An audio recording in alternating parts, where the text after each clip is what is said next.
So I'm excited for this because Yeah. I've got my vodka cranberry here, which I have a whole thing of vodka, and I have cranberry juice because it's good for you. I have 2 delicious peaches that I'll be snacking on at some point.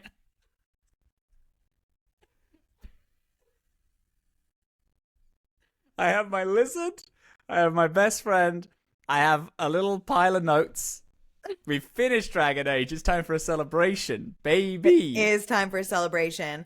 Oh my god. Hang on though. You're so prepared. I need I'm gonna Did go you not get my bring beverage. anything? Oh Yeah. my god. I'll be right back.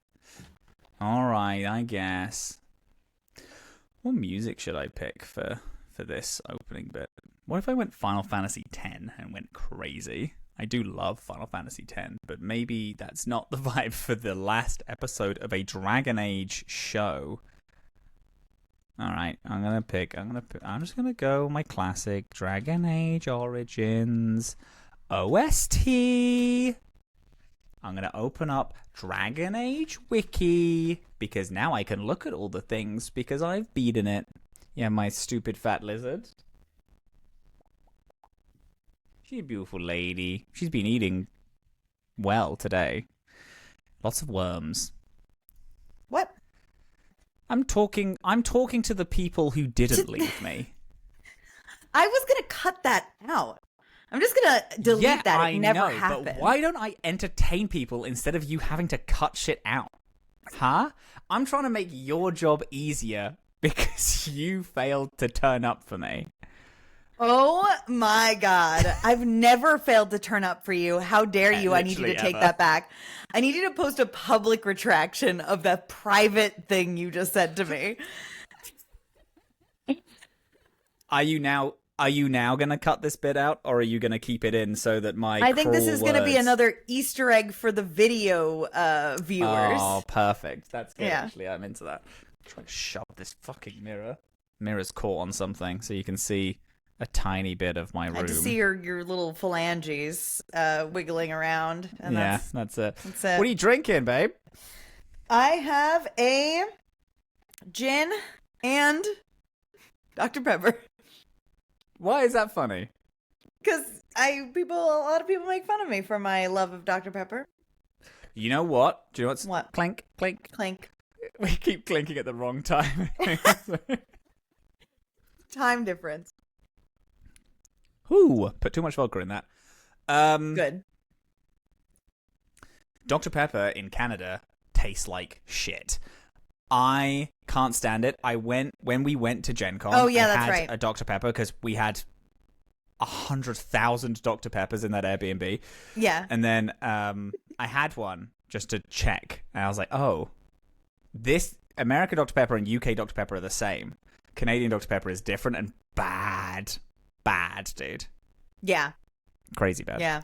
Our Dr. Pepper is good. It has all of the flavors in it. I don't know what's going on as up British. there. British also has all the flavors in it. That's true. Good. We share that together. We shake hands on Dr. Pepper. It's the one thing we can agree on. It's that and colonialism that we have in common. Yeah.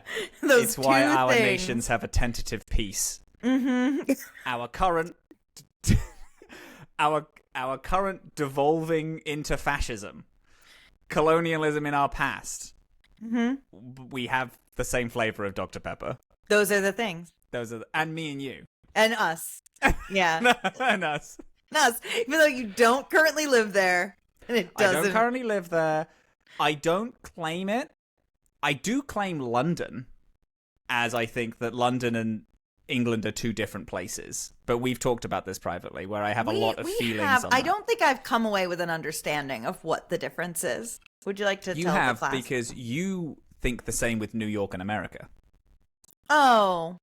And okay. I have the same feelings. Where it's right. like, culturally and politically, London and England are so different.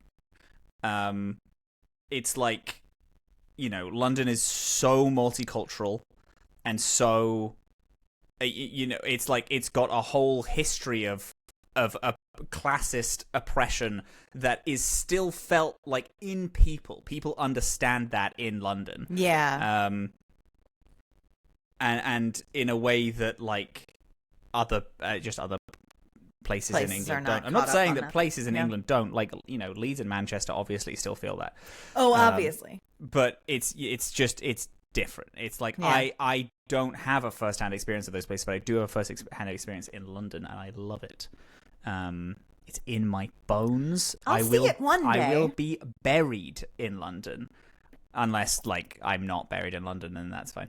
But my soul will return to London and live in like one of an old London? Spooky house. Yeah. Would you haunt me? Yeah, 100%. Okay. But I'm gonna like it when I die, and if you're still alive, my soul will attach itself to you like a persona where you can summon me at any point to do weird magical things. Yeah. You just need to whisper my name, and I like appear above you, and you can like command me like an anime character, and I'll go and do spooky shit. Oh, great. If I die first, though, I'm gonna haunt you, and it's gonna be scary. Cool. Tell me more about that, because you know that this is my deepest fear. It's ghosts. I know, but when I'm just like full jorking it, are you just gonna slam a door somewhere in my room every time? I'll never come in peace again. Not anymore. I will meet aliens and they'll say, "We come in peace," and I'll be like, "I don't, unfortunately." I don't. I cannot. I've been cursed by someone I once loved.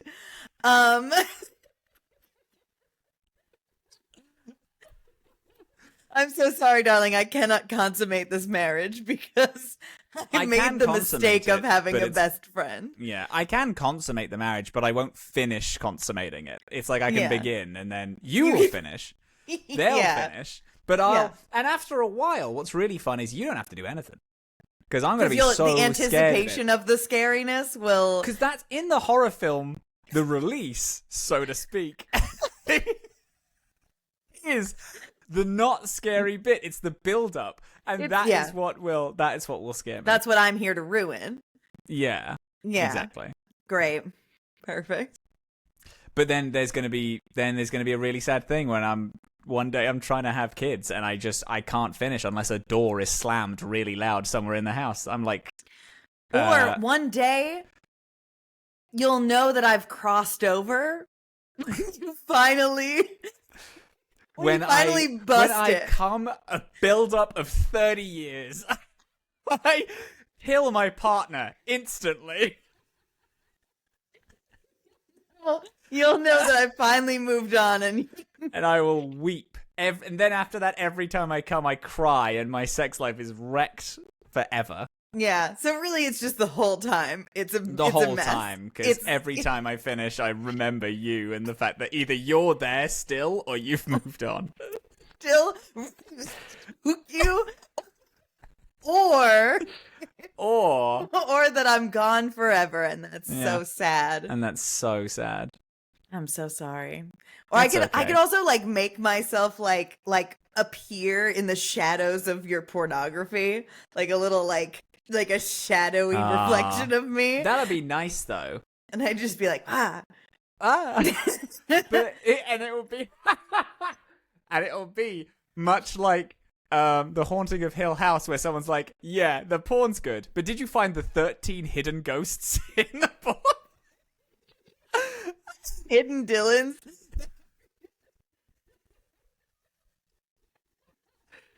If they made eye contact with you at any point, send this porn to 15 people, or Dillin is going to ruin your sex life forever. Is.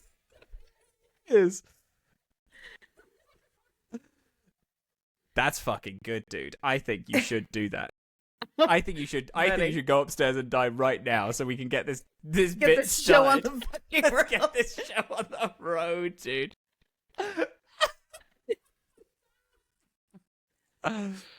Almost. All right. Well, I'm not taking myself out. You'll have to do it. Oh, do you know what's fun? What? Hi, my name is Robin. I have finished a Dragon Age game. And I'm Dillin. I finished this Dragon Age game for the 100th time.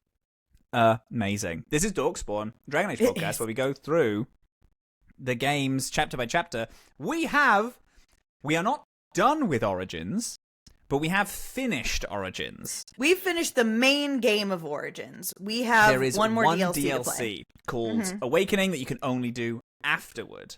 Yeah. However, the main base game is all done. I have some very minor notes because I did a fair amount of preamble before I finished the thing. Some things, I'm going to be honest, a little upset about. Oh, I know, and I can't wait to hear about all the things that you're upset things. Alistair, I spoke to everyone at camp, and I had a pretty good talk with everyone. Alistair just told me more stories about the Grey Wardens, and then he was telling old times with old friends and all this, and it was really nice. Alistair said that he really wants something of Duncan's, so I took King Kaelin's sword off of him, and I know I didn't have King Kaelin's sword on him at the I did have King Kaelin's sword on him. Yeah, that's what you did. I took it off, and then I gave him Duncan's sword that I had on Zevran, and then I gave Zevran King Kaelin's sword. I had a weird sword. I don't know where I had my weird sword from. But I had a weird flame sword, which I can't remember getting. I went back to Soldier's Peak. I found out that do you remember ages ago I was like, yeah, there was this weird Superman reference. Yes. Yeah. I went to Soldier's Peak just to run around and speak to people. One of the guys there was like, I had an option to tell him about the ore that I picked up at the Superman reference, and then he made me a meteorite sword that I gave to Sten, a two-handed meteorite sword, which I thought was awesome. Oh yeah, yeah. I was going to give that to myself, but then I was like, thematically, I don't really care, so I gave it to Sten because his sword sucked. I got Shale's quest. Shale did agree to, was questioning everything. So I was like, oh my God, come with me to the thing then. Let's go back to the Tig. We did that. Oh, great. I'm so glad you got to do that. Do you know what, though? She didn't stop calling me it after. Which is upsetting to me. I was really looking forward to that. Talked to Zevran about Antiva. Liliana thinks that she's slipping. She was like, I don't know why we killed her. I felt like I didn't want to, but then I knew it was for the best, and I feel like that's me slipping back into bard stuff. What her and who I used to be. What Marjolaine used to make her do. And I was like, hey, listen, hun, you had to do it. There is no peace if she was still alive. And then she was like, you're right, that's true. And then she was like, fine. Spoke to Orgrin. He told me that he had an old flame who was a surfacer. I had my only note. You got it. Nice. Did you not? I didn't. No. He just kept talking to me about being drunk, and I just kept telling him he's fucking the worst. Yeah, he is the worst. I do actually. I have Orgrin tells me a story, and then under it I hate him, because I do. Mm-hmm. Then we went to the Mage's Tower, or just outside the Mage's Tower. I came across two mages talking about the players. A very weird meta joke where they were talking about, do you think that we're just here to entertain some players and aren't even the leads in this and blah, blah, blah. I thought that was very funny. Yeah. I went here because Orgrin wanted me to come here because his old flame was in the bar. Now, I'm going to say this. Fucking hate Orgrin. This story is very funny to me. We walk in, he's like, this woman, we used to be so into each other. We were smooching. We were banging all the time. She loves me. It's crazy. Look at how good my game is. Walked, and he was like, by the way, I'm going to need you to back me up. You're the Grey Warden. Some points there. We walked in. She is so chronically uninterested in him. Yeah. And keeps and I did help him for some of it, and then after a while I was like, no, you deal with this is too embarrassing. And she fucking hates him, and I was like, I literally wrote, gotta be honest, watching him flail pathetically to pick up someone endeared him so much to me. Afterwards I was like, that's funny. Of course it did. It's like, he's the most pathetic, like, he's just the most pathetic man that's ever lived, and that's so fucking funny to me. That he is the worst. And everyone in the universe knows, because I didn't want him to have a good moment, and he didn't. He had a moment where the woman that he thought would be super into him was just like, fuck off and die, actually. I hate you. And it was hysterical to me. It's perfect. Loved that. I got some Win backstory. I got a full little cutscene going into Denerim when she passed out. I talked to her about it. Oh, you finally got the pass out scene? Finally got the pass out scene. Oh my god. Because I was like, if I'm going to the Landsmeet, I'm going to take Alistair, Lily, and Win, because they're the people. Like, I'm not bringing Morrigan to a big fancy meeting. That just seemed stupid. Mm-hmm. She passed out. I talked to her about it. Turns out that she is dead. Which is crazy. She's dead, and a spirit is like making sure she lives just for a small amount of time because she needs to. And we have no idea how long. Yeah. This next bit of Win's story came post-game for me. So I beat the game, and then it was like, now you have a chance to do DLC stuff. Or like it loaded like the previous save all the way back. And then I did it where I did a scene where we got jumped by Darkspawn, and then she gained a new ability by like rezzing everyone in a cutscene. She like, everyone got beaten to hell, and she rezzed everyone, and then we talked about it. Cool little story, actually. I thought that's really cool. It's a good one. Then we get to Denerim. We meet Tim Curry. Love him. Loved him. We meet up with Loghain. Yep. Loghain has a sad backstory that he talks about. Or like, you know, he was in the war with Orlais, and like, it's not really a sad backstory, but it's like, it's his attempt at justifying what he did. Yeah, and he was a hero to Ferelden. Mm-hmm. Before he then abandoned Ferelden to the Blight because he had a vendetta against King Cailan. Yeah. Whatever. Who, I didn't realize, is married to his daughter. Yes. I didn't realize that. Because Anora. I thought it was weird. I actually, in one of my first notes, I was like, it's weird that King Cailan's wife is hanging out with Loghain just on the side. And then in this, I was like, oh, it's father and daughter. Okay. That makes more sense. Yeah. That's so less he weird. Murdered his son-in-law. Yeah. Yeah. Fully for stupid. We're now on the estate. Love the estate. I don't, because I really love the camp and I didn't know where everyone was, but I do love the fact that we change locations. Yeah, I think that's fun. The finale. Talks to Win. She now approves of Morrigan and me, whereas before she didn't. She now is she is into it. In an absolutely insane twist, Liliana says that she's jealous of Morrigan for being with me because she wants it. And then I'm like, you want to be with me? And then she's like, no, not like that. It's just like, I'm just, you know, it's, I kind of, and then she just kind of leaves it. She's just lonely. Or she wants me. Calm down. I'm not, no, because she said the words to me that she made me hit my desk. I got angry. And then, turns out. I love that you have notes, but I need you to speak into your microphone because you get real quiet when you go over here. Oh, okay. I'm sorry. And then Queen Adora. One second. Let me make sure. Anora, sorry. Let me make sure that my mic is perfectly on the thing. There we go. It's because this pop filter means I don't actually know where I'm supposed to be facing. I'm going to put a little sticker to make sure I know. The Queen has been not captured, but is not allowed out of one of the Arl of Denerim's estate. So we need to go break her out. So then we go break her out. You now talk. I've talked too much. Well, okay. So Erlina tells Erlina is Anora's handmaiden.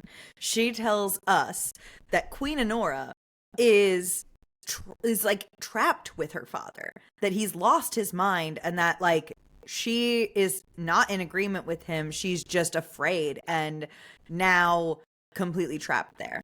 Yeah.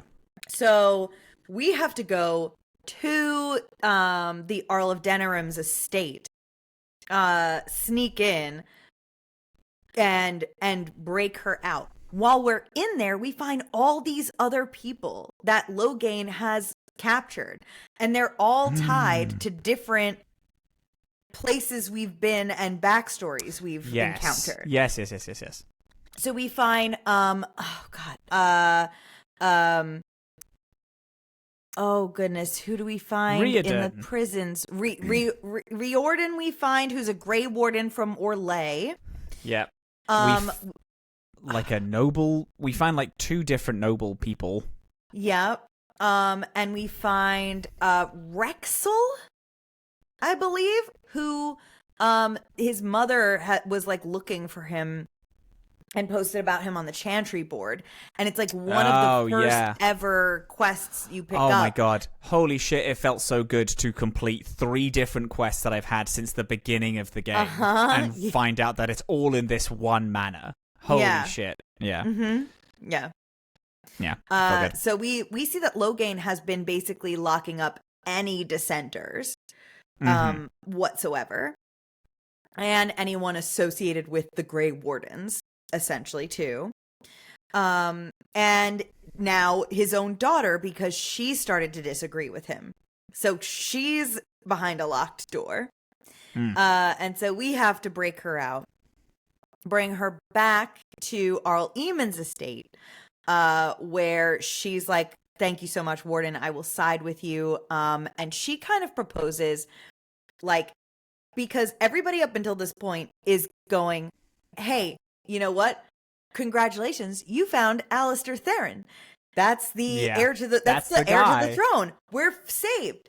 We bring Queen Anora back, and she's like, no offense, boy, but like I've been queen this entire time. Even before my husband died, he was off at war. I've been ruling this. She says, I've been ruling for 5 years already. Like, I was the one who did all of the things whilst he was off doing other shit.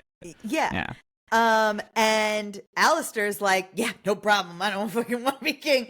I hate all the words in the sentence. It's so interesting because he makes it so adamant that he doesn't want to be king even a little bit.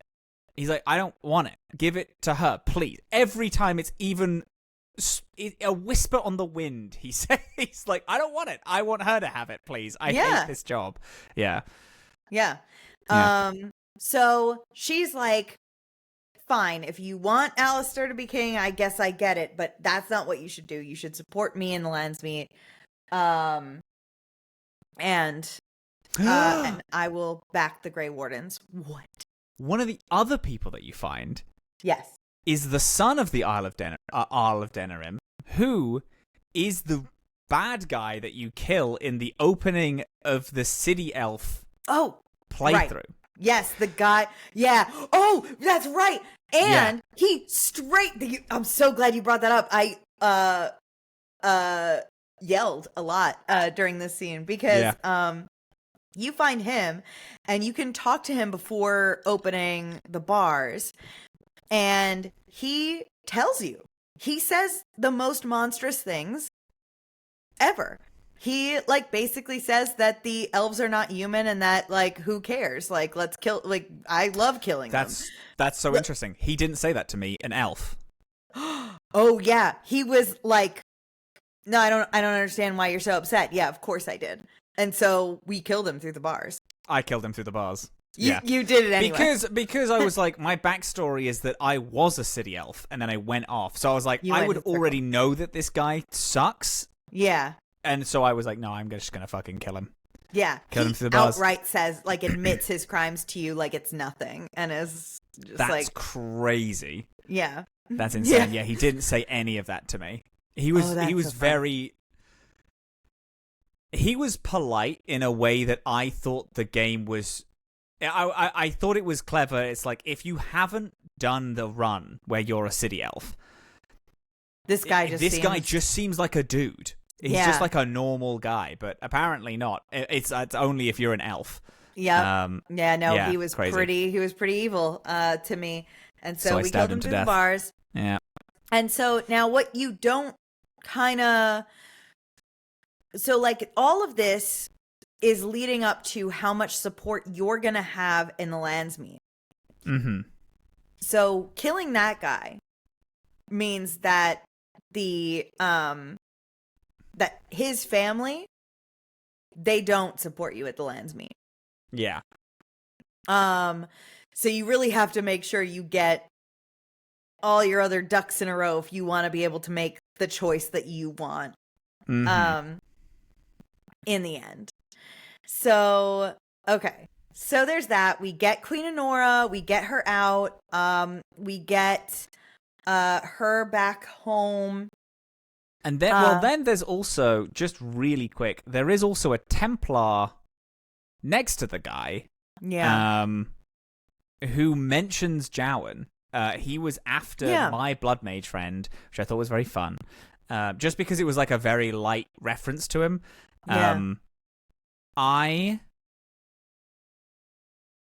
He was dead. No, I think he gave me a ring, a signet ring, and was like, give this to my wife.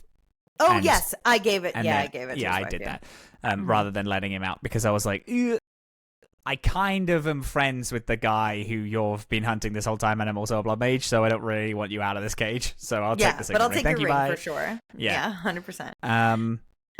Then you go up, you let the queen out. Now, as far as I'm aware, there's two ways that this can go.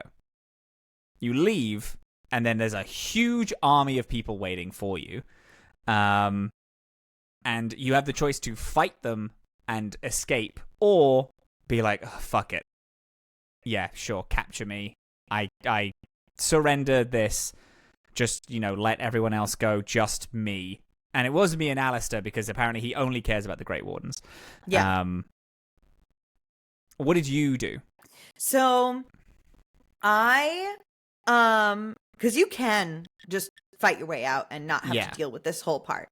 And I usually do that, but because it's the quicker route.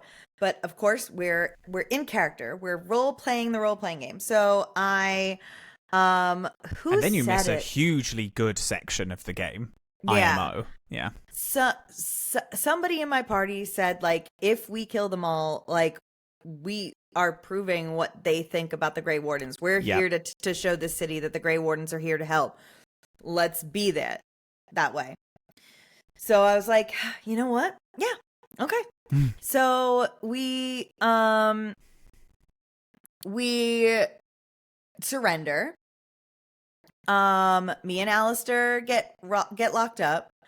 Everybody else does not. I had a little bit of a glitch where the people that I chose to come looking for me were not the ones that wound up showing up, which is interesting. No, that's weird. So who did you pick and who ended up showing up? So I picked It's also very fun because you don't know that that's what you're picking when you pick it.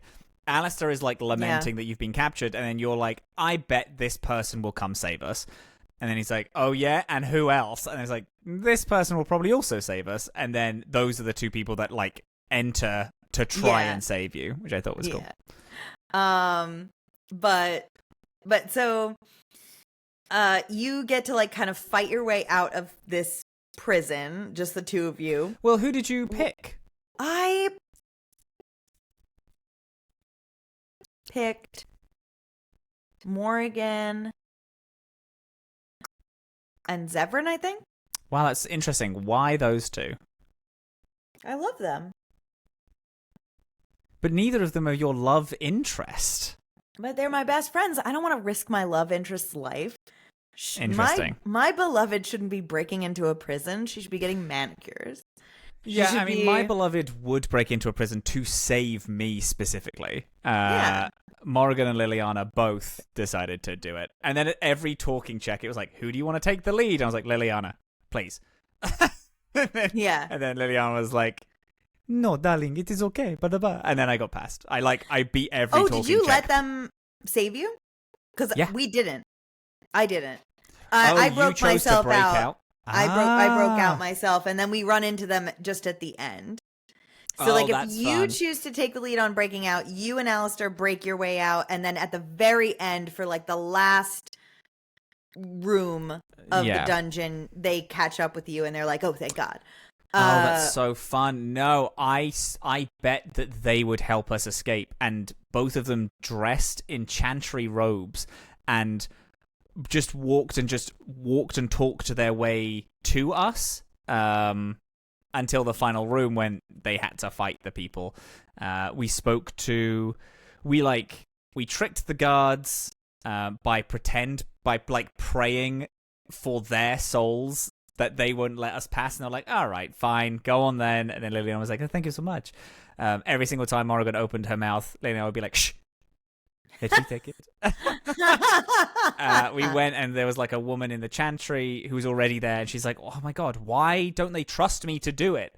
Why don't they trust me to, be able to do the chant on my own? And then Liliana was like, oh, well, I didn't know. Maybe you should go speak to them about it. We didn't mean to step on your toes at all. And she was like, ugh, and then ran away. And then Liliana was fucking barding her way through the halls and tricking everyone, and then got us both out. Beautiful. It was fun. It's a great little section. It is a good little section. At that bit, I was like, damn, this is a good finale. A prison break? Come on, that's great. A prison break with people who you're not normally, and there's a bunch of... It's the cutscene was fun because at every check, it was attack, choose, let Liliana do the talking, let Morrigan do the talking. And I was like, man, with everyone here, the choice of having everyone walking you through this is such a fun. This is such a fun little bit where it's just get your two favorite companions or the two people who you trust to do it, and they walk through and they just talk their way through, or then maybe they do some fighting because that they're tough enough. If Sten and Shale helped us, then they would just fucking crush everyone's head until they got to us. And I just loved it. I just thought it was so good. And also, we were found because Morrigan said that she gave me a ring that helps her find out where I am at all times, which is a thing that happened early on in our romance. She gave me a ring, and she was like, this will help me find you no matter where you are. It. Yeah. And she was like, this will help me find you wherever you are. And then when we get captured, people are talking, and she walks into the room, and she's like, I know where he is because I gave him a ring that shows me where he is at all times. And I just thought that was such a fun really cool and moment. Fucking romantic and hot. Yeah. I tell you what, there's a lot of romance going up with me and Morrigan. I actually love this chick. I started this of being a role play. I just kind of want her in, and I finished the game being like, man, she's great. Because I broke down her walls. It's what I need to do every romance. That is what you do need to do. I love it. I love people. You love people who are hard to love. I don't. No. I love people who don't want to be in love with me, and be mad about that fact. Yeah. I love that shit. That's my whole gambit. That's why Morrigan you're always so mad at me when I am so nice to you. Because I need you. Yeah, I need you to protect. I need you to be angrier about the fact that you love me. It's my problem. Yeah. God. Okay. But it's great, man. It's a great bit. And then we get out. Do we do the Landsmeet immediately after this? I don't think we do. No. So before the Landsmeet, it's the alienage. Queen Honora and Arleman are like, yeah, you know what would be great if the alienage didn't hate us entirely. It's a mess in there. So now this whole bit is wild. So like if you play a city elf, we are in like the very bottom quarter of this game, and now is the time that you're going back. Yeah. And you walk back, and like I thought you said the alienage was open if you're a city elf at all times. No. If you're no, it's not. No, oh, okay. The alienage is closed. As soon as you walk into Denerim, the gates are barred, and there's a notice on the door saying that it's closed because of the disruption, referencing what happened. Oh, okay. Sure. But now we go in there. It's open to us suddenly as soon as we start talking about the Landsmeet. And then we're allowed in. And we learn that, like, yeah, a lot of elves were killed by a lot of the city guard. Bad. But also now there's a whole ass plague here where just all of the elves are being killed. And Denerim has called in mages from Tevinter. So now, crazy. Here's the whole thing. This is the first time we meet people from Tevinter. And this is why this is really weird to me, is that Dragon Age Origins was supposed to be a one-off game. They had no plans for a sequel when they made this.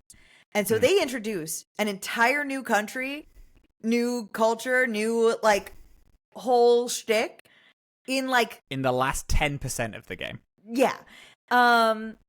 And we learn that, you know, these people from Tevinter has been talked about the whole time as a really bad place, but you've not met anyone from Tevinter. And we haven't learned much about it, really. We've heard some reference to it in passing dialogues and stuff.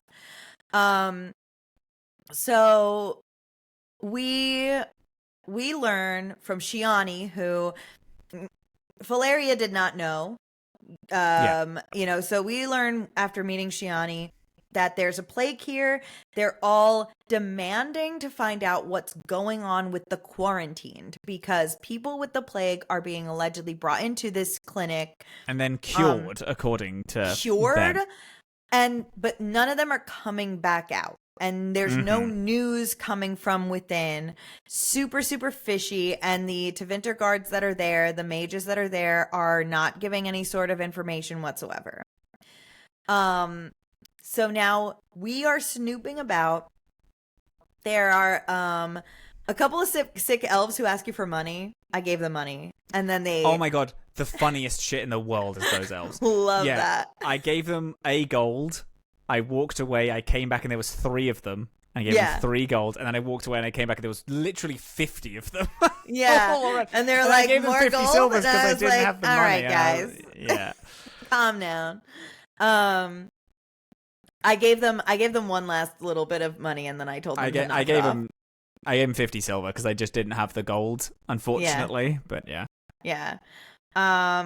So that's one little thing. But then while you're walking around, you start to find these clues, like blood and like rotted corpses and stuff like that in the dirt around.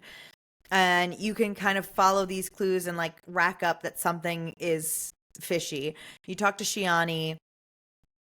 Shiani tells you that something's up with the hospice.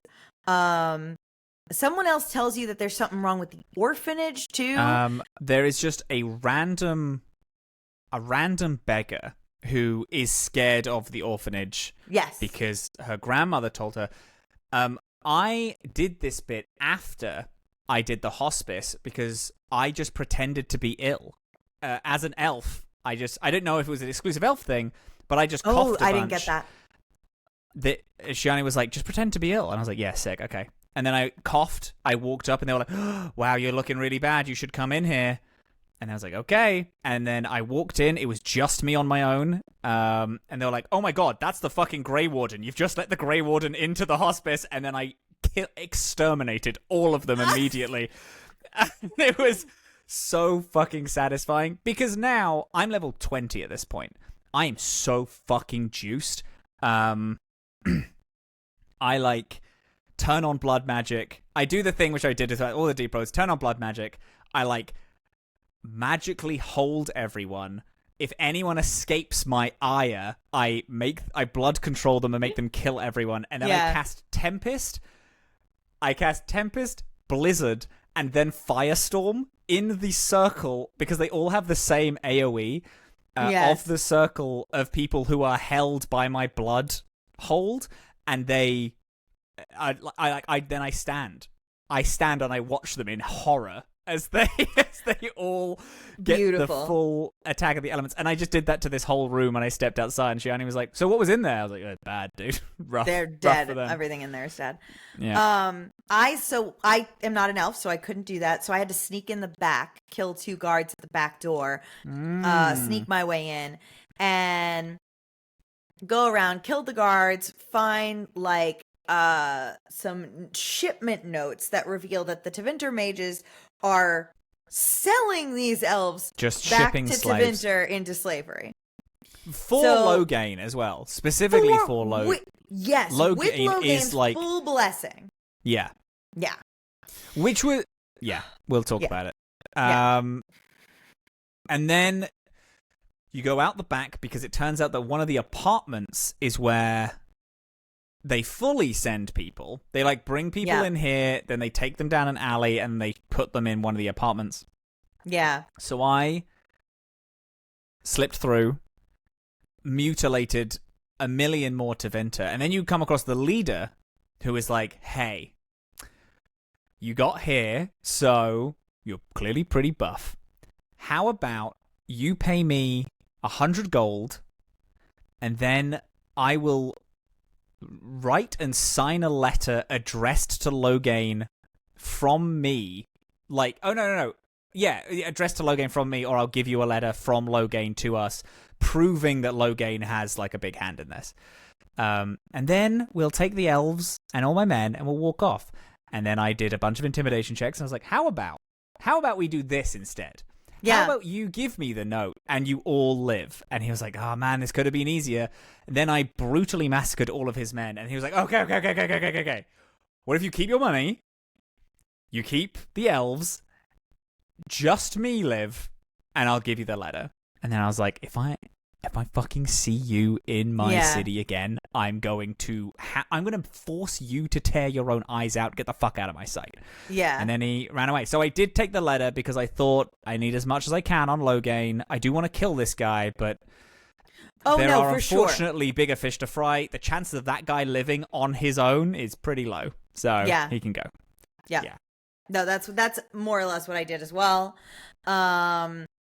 You also meet, when you go into like the apartments and then into the warehouse where like all of the elves are being kept, you meet Devera, which is interesting. Devera is a Tevinter elf, which will be retconned. Oh, yes. Oh, interesting, because I comment on the fact that she's an elf. Yes, and she's like, yeah.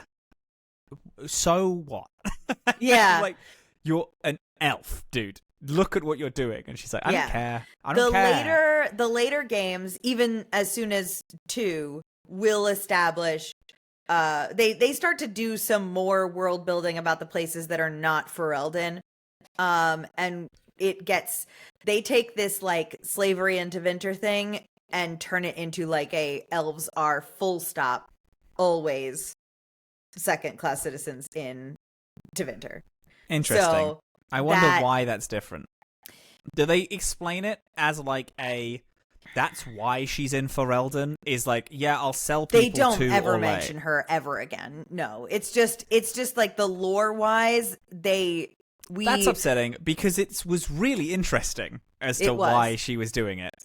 Yeah. I mean, well, there's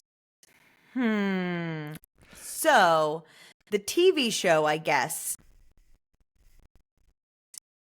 is one other example. There was a TV show. That's crazy. Yeah, there is one other example in which an elf it does exist in Tevinter, but she seems still super criminal. Because she's a criminal in Ferelden, so I imagined that she was just criminally, displaced, and it's like, yes, she's an elf, and yes, maybe in Tevinter she's hated, but she's a criminal. She's like, yeah, I'm doing this so that Tevinter is allowing me to be in Ferelden because I'm a free woman in Ferelden. The offshoot is that I just need to take my own people. Maybe, yeah. I mean, like they definitely don't establish that for sure, but that would make sense. Like that's what made sense for me. Yeah. Yeah. So we get the papers. We can show them to Arleman. He's super pissed. He's like, "What the fuck? Are you kidding me that slavery is happening in my city? Like without my fucking like people are royally pissed, obviously." And then we get the new marker map for the royal palace as soon as we solve the unrest. Yes. Did you meet Otto? Which one's Otto? He's the blind Templar who, because of his blindness, he can like sense like evil magic easy, and he's in the alienage. And I helped him. All of the clues that you said, it helped me get into the orphanage. That's right. We didn't talk about the orphanage, yeah. And you have to keep him alive for the whole thing. It sucked. I had to reload this section so many times. Oh, I know. Because he just kept fucking dying. And then at the end of it, he fucking dies in the story. Yeah. And it angered me to a point of like, maybe I'm done for tonight, actually. Because I've kept this man alive for the past hour and a half. I didn't bring him. Stupid little games. Oh, I didn't have a choice. Yeah, I was just like, hey, there's a thing. And he's like, okay, let's go. And then I went with him. There's a lot of interesting dialogue with him. I liked him a lot because he had a lot of cool things to say about, because he was blinded by blood magic. Right. Everything on him healed except for his blindness, but now he can just sense demons. And I was like, I went on the wiki after I did this bit. Whilst I was doing this bit, sorry. To be like, this guy is the coolest Templar I've met. He's got to be in the rest of the games. And then it was like, nope, he's not. And I was like, oh, wow, that's crazy. And then I finished the section and he got ganked by a fucking demon. And I was like, oh, well. He eats it. What a waste for a really cool concept of a character.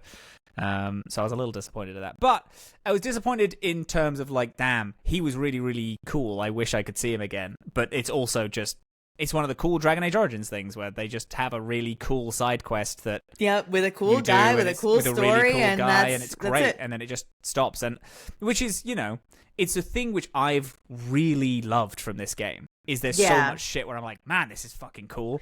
And I just really liked Otto. I thought he was great because, he was like, I can actually sense blood magic really well. And I was like, well, you can't sense it that well, can you? Not well. Not that well, buddy. Literally stood right in front of you, babe. So you trust me for some reason. You know what is crazy? What? No one has ever commented on the fact that I'm a blood mage. Ever. In the entirety of the game. And I think that's insane to me. That's pretty weird. I have one comment, and it's one of the final lines in the game. And I cannot be sure that it's a direct comment of me being a blood mage, but I will talk about it later. But there's a new marker on the map after we do the orphanage. Really cool bit. If you haven't done the orphanage, I recommend doing it. It's annoying because Otto is a pain in the ass to keep alive. I did it. Yeah, I know. I'm talking to the audience. It's like Otto is a pain in the ass to keep alive. But it's a cool bit, and he's a cool guy, and I just think it was a fun, haunted, clearly not being used for like a lot of years, alienage, orphanage for people, and it's like it was cool to be like, oh yeah, it's the orphanage, and I was like, oh wow, cool, and I walked in and I was like, this place has not been used in a fucking million years, and there's a ton of ghosts running around. Like this orphanage is clearly just here for show and not anything else. And I think there is a quest in Dragon Age 2 that you're gonna fucking love. I can't wait. That's fucking exciting. That's really cool. Okay, so we get the royal palace on our map. That's where the Landsmeet's happening.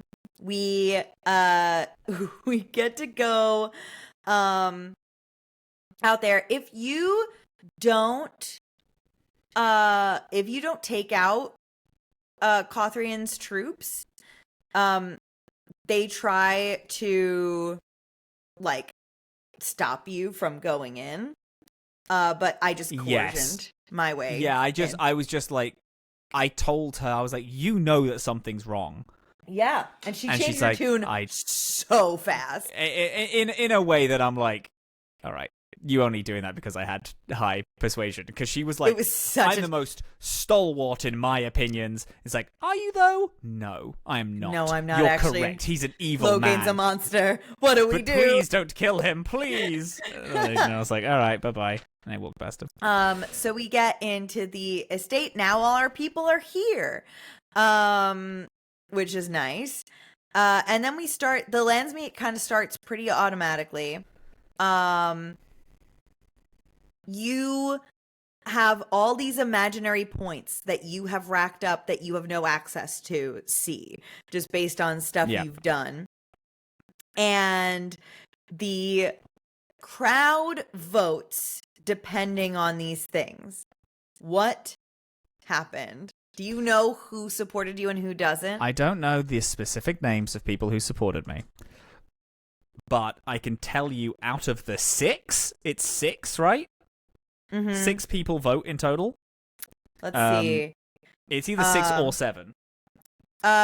7 is secret because if you did the Trial of Crows, which I did, a random mysterious nobleman will say that the warden helped me with a private matter. Wow, that's cool. Yeah, I like that. I did like that. So that 7th doesn't happen unless you do that. But it only happens, So, okay. it's an extra vote that can happen. I had 6 out of... I had 4 out of 6. Okay, so you still had a side. Majority. Yeah. I had a majority. I think I had 5 of 7. I only had 1 dissenter, and it was Ban... No, I had 2 dissenters. Ban Siorlik, which is default. He always votes against you no matter what. And then I think that...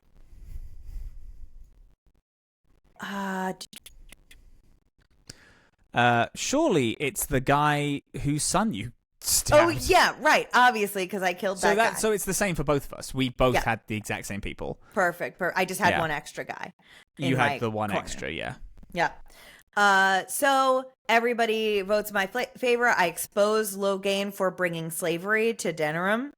I didn't do that because I thought I just did the normal talking options because I thought it was I could go down it like a numbered list of like every single time he says something I could Phoenix Wright be like, objection! I know you didn't do that because I did this shit. And I was hoping that, but then I did like the really soft like, yeah, but you're a bad guy. And then the conversation moved on. I was like, fuck, I had a cool shit. I have so much evidence. My pack is full of evidence. Yeah. Yeah. Damn it. But still, they rule in your favor, and they're like, okay, Warden, you can kind of figure out what's going on here. So now Logain, realizing that he's losing, refuses to just simply step down and wants to fight you to the death, essentially. Yeah. But another option is presented to you by Riordan. Who I might be saying that wrong. I don't know. But Riordan says that we are short Grey Wardens, which is a fair point. And he says that we could make him a Grey Warden. We could make him do the ritual. He may not even survive that, but if he does, it's in keeping with the Grey Warden motto. Yeah. And the thing was, hey, listen, if he fails the joining, he dies. It is then revealed later that you have to die to kill the Archdemon. So it was like, if he fails the joining, he dies. If he kills the Archdemon, he dies. It don't fucking matter. Like, just, like, bring him on. And I was like, yeah, okay, I will. Yeah, sure. Make him a Grey Warden. That sounds like a great compromise. Alistair loses his mind so fucking fast, and I was like, okay, all right. It's the first time he's been angry in the whole game. Not to me, because I blood maged the woman, and he screamed at me for that as well. Oh, that's right. Yeah. So this is the second time he's yelled at me. Okay, Both yeah. times The I was first like, time all right, he's all right, gotten all right, angry all at right. me. Yeah. And I was like, okay. You know what? Right, you are. Hey, Telogane, you did allow slaves. Those are my people. I'm going to kill you now. So then we had a fight. I used Blood Mage in the court. And oh yeah, him. I summoned a poison spider in the middle of the fucking palace ballroom. Because he's just a guy with a sword. One-on-one brawl. Yeah, exactly. He's like, oh, I'm going to fight you with a sword. And it's like, I'm going to fight you with yourself, dude. How do we feel about this? Like, I'm going to summon all the fires of hell upon ye. Yeah. So you can also, you can also have anyone fight him? You can have Alistair fight him. You can have one of the people that are in your 4-person party. Oh, very good. Fight him. Yeah, so that was for me. That was Alistair, Lily, and Wynn. And I did not want Alistair to do it. I did it myself. I didn't want Alistair to do it. Alistair was too upset. I did not need him to. Yeah. Slaughtered him. R.I.P. your man. Which Queen Adora obviously didn't want. And also, I told everyone I wouldn't kill him because I didn't think it would come to this. The Queen is like, that's my dad. I don't kill him, please. And I was like, oh my god, if I kill him, am I going to get her ire? Like, is she going to not help me out as much? Which, in the conversation after I did kill him, I was like, I'm sorry, there couldn't have been any other way. And then she snipped back like, she said, yes, there could have been. You could have done a lot of other things, actually.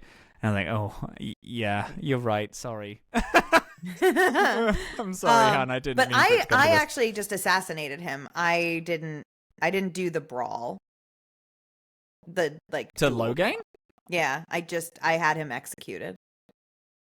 Oh no, I fought him. I didn't know you could. Oh, yeah. I mean, I guess I must have had the option. I just didn't see it. I was like, no, I have to fight him. This has to be, me v him. Yeah. Yeah. Oh, wait, I didn't blood mage him.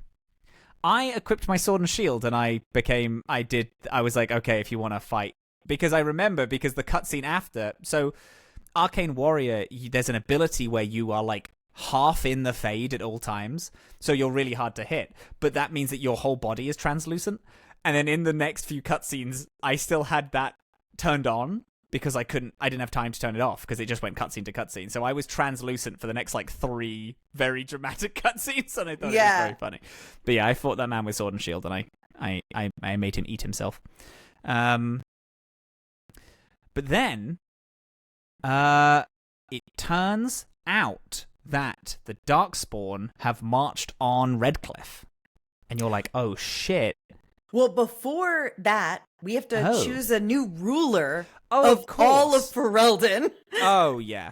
So, more important. Yeah. Who did you pick? So, you have a couple of options that are possible here. It is possible to have Alistair rule. It's possible to have Alistair marry Anora and rule with her. Not Adora. Yeah.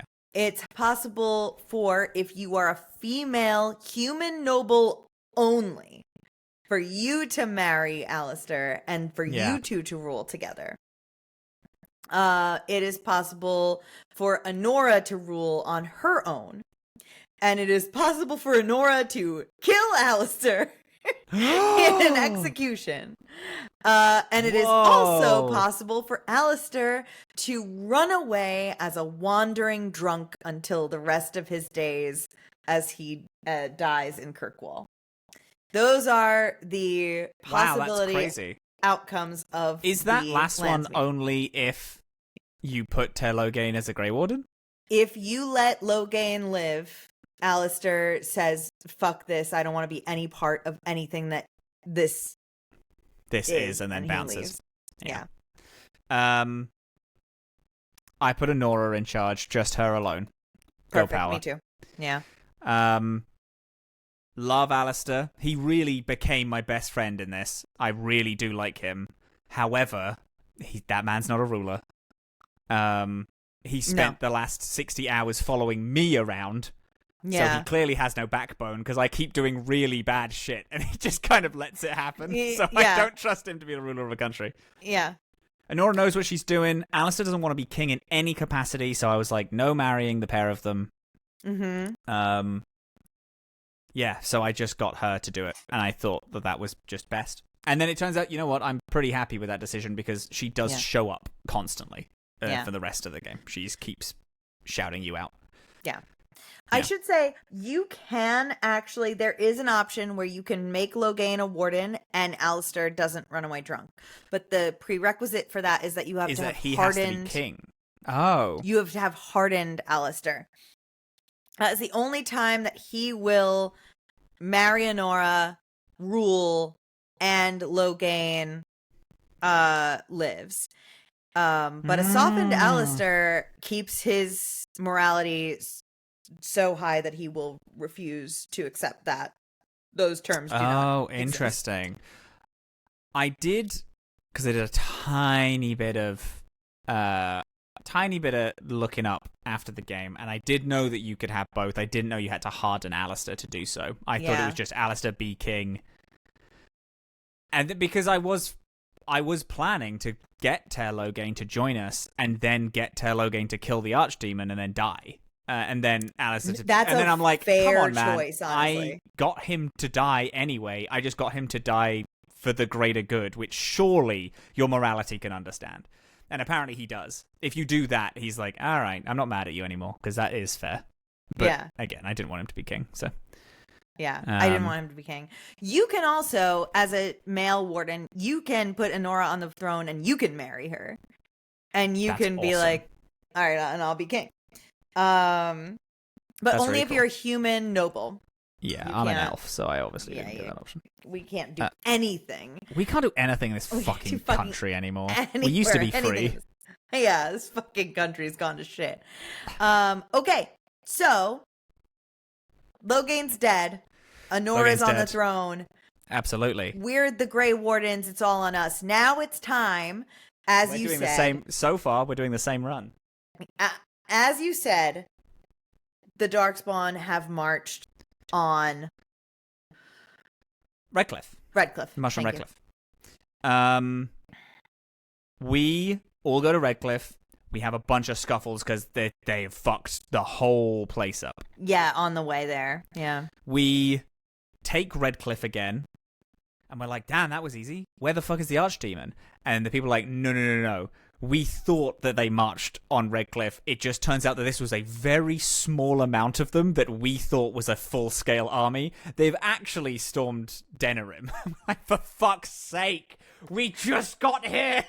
How did we not come across them on the way? They're like an army of hundreds of thousands of demons. You fucking idiots. That's so interesting. So my perspective on this is that you end the Landsmeet, and Arl of Redcliffe is like, great, let's go home and prepare for battle. We go to Redcliffe, and we get a missive that they're like, hey, you don't actually have that much time to plan. Start gathering your army because they're marching on Denerim right now. That's probably how it is. I just read it like... Yeah. So now you have a night. You have one night in the castle of Redcliffe to Because even though you're like, we should turn around immediately, it's like, we all just got here. We can't make that march. We have to like mentally prep ourselves for the fact we're going to be marching for like 3 full days. It's not like an immediate there. It's like, we've spent 3 days getting here. We can't just turn around and walk back. Our men are going to be exhausted and we're going to get the shit beaten out of us. We have to rest for one night and then we'll go in the morning. Yeah. So we have one night here. Everybody's got their little rooms. You can go around and talk to everybody one last time and chit chat. And see everybody. But importantly, Riordan wants to talk to you and Alistair about something that he's like, hey, just checking in. I know that you kind of just became Grey Wardens. So I'm thinking that Duncan maybe didn't tell you. Yeah. This one little bitty poo about the Archdemon. And this guy, who we don't know, we've not met him before, we've not even heard about him, he just turned up and is a Grey Warden, does another Duncan on me, where I'm like, I don't fucking like this guy. This guy just turned up out of nowhere. Who is this loser? And then there's a bit that he does later that's the coolest shit I've ever fucking seen, and I'm angry about it. First, before that, he does the opposite of Duncan, and he is like, hey, let me tell you everything all about the things how that's gonna happen. This shit works, because I don't think Duncan told you. Which, okay, to be fair, I did just become a Grey Warden. Alistair had been a Grey Warden for a minute and was about to go into a battle against the Horde. And in Ostagar. And Duncan didn't tell him that the only way to end a Blight is by a Grey Warden dying in battle with an Archdemon, because the Archdemon is inhabited with the soul of an old dead god. And that's what's powering this undead dragon to control a horde of undead demons. The only way in which because if an archdemon dies by any other means, if regular people kill it, the soul of the old dead god will then leap out of its body, find the nearest soul, and be reborn out of them, and an archdemon will be created from within it. So you could just be some random dude walking around on the street, someone kills an archdemon a mile away, and then you're the new boom, you're the fucking new archdemon. Your plans are ruined. Your whole day is so fucked. So that's how that works, unless a Grey Warden, because Grey Wardens have ingested a mixture of Archdemon blood, Darkspawn blood, and lyrium, which turns it into a potion that basically turns us into the perfect, most attractive vessel for the soul of the Archdemon. But because we are mortal and we will not be turned by this magic, it destroys us both. And so the soul of the Archdemon dies and we die at the same time. Yeah. And that's the only way to actually kill an Archdemon. So Riordan, bless him, tells us this. And Alistair and I are like, woo, fuck. But Riordan's like, hey, don't worry. I'm the senior member. I'm the senior guy. I'll be the one to do it. I was about to start hearing the calling anyway over the next couple of years. My time has been coming for a while. He also does say that he's like, yeah, Duncan didn't tell you this, but this is what Duncan knew was going to happen, and he was going to do this. Mm-hmm. Like, probably the reason he didn't tell you is because he was like, he was planning on... I'm going to fucking die. So, yeah, he was planning on killing the Archdemon and dying with it. So he's like, this is what I'll do. But we should not go in together, because we don't want, we can't all die. We're all gone. Yeah. One of us has to live to kill this Archdemon. So he explains that. We leave. Alistair's like, woo, heavy, huh? And is like so not taking this seriously, which I really love. And then I run into Morgan. We run into Morgan, who's like, hey, I'd like to talk to you. I heard a little something about an archdemon, Grey Wardens, etc., and has a proposal for you. And now, please take it away. I need to hear everything about Quinton's journey in this. I'm going to turn a light on for this, just so you know my emotions and you can see me cry. Yeah, I need to see all the wrinkles in your face as they contort. So, hello again. So, Morgan says that there is a way for a Grey Warden to kill an Archdemon and live. But that way is she does this dark demon ritual where someone impregnates her, and then the Archdemon's soul goes into a Grey Warden. Has to be a Grey Warden. Has to be a Grey Warden. And then the Archdemon's soul goes into the baby instead, and the baby doesn't die because it's too new with all of this weird soul shit, because life begins at conception. Yeah. And also she can then give birth to it, and then births an old god, basically. She also says that this is the whole reason why Flemeth told her to go in the first place, because this was Flemeth's plan from the offset. And then obviously Quinton's like, oh, so we are nothing then. You didn't mean anything. And then she's like, I meant everything. I didn't mean... My mission statement specifically told me to not fall in love, and yet I did. Wow, damn. Yeah, dude. But she would prefer you to do it. Not Alistair. I didn't have another option.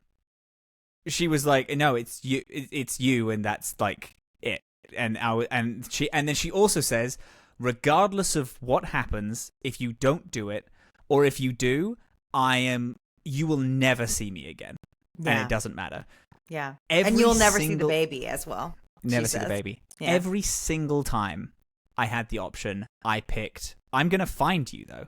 That's going to be my whole life. And then she's like, I mean, maybe one day you'll find me, but I'm going to make it my job to try and make it so that doesn't happen. This is now the only time that anyone has ever referenced that I'm a blood mage. Because she says, the ritual is similar to blood magic, which I know you're not unaccustomed to. And I was like, that's fun. She references the fact that I'm a blood mage. Love that for me. It's the only time anyone's ever said it. So, this sucks, dude. This sucks. Yeah. This person who is like, you've fallen in love with over this course, who you've had to fight against Wynn constantly, because Wynn is saying, no, she's going to betray us. Obviously, she's going to betray us. She's going to betray you. This love isn't real. I convinced Wynn that it is, only for the next day, Morrigan to say, yeah, it's not, though. I'm here to have a baby. But she is saying that she does love you. And she does love you. She admits it, and she says that she does, like, a lot. And she's, like, clearly gutted by it, because she's like, I didn't want to fall in love with you, and I did. And it has to be you, no one else, because I love you. And like, I want to have your kid. She could do this with Alistair. She could. Yeah, and she doesn't. She just didn't say that. Or she might have, and I just had blinders on, and I didn't see the option where she said it. But she's fully like, no, I want to have a baby with you, and it has to be you and your kid, because I love you, and like, I didn't want this to happen. So I said, all right, fuck it. So I had the kid. I had a baby. You did. I had a baby with Morrigan. There's a whole sex scene too, in like whole this sex like, fancy scene. Bed and stuff. Yeah, stiff ass boobs. It's crazy. Boobs. It's not as sexual as the casual one in the camp, but it giant stone hands. Yeah. She just like sexily crawls on you and then blows out a candle, and then it's like the morning time. Yeah. I knew this ending coming.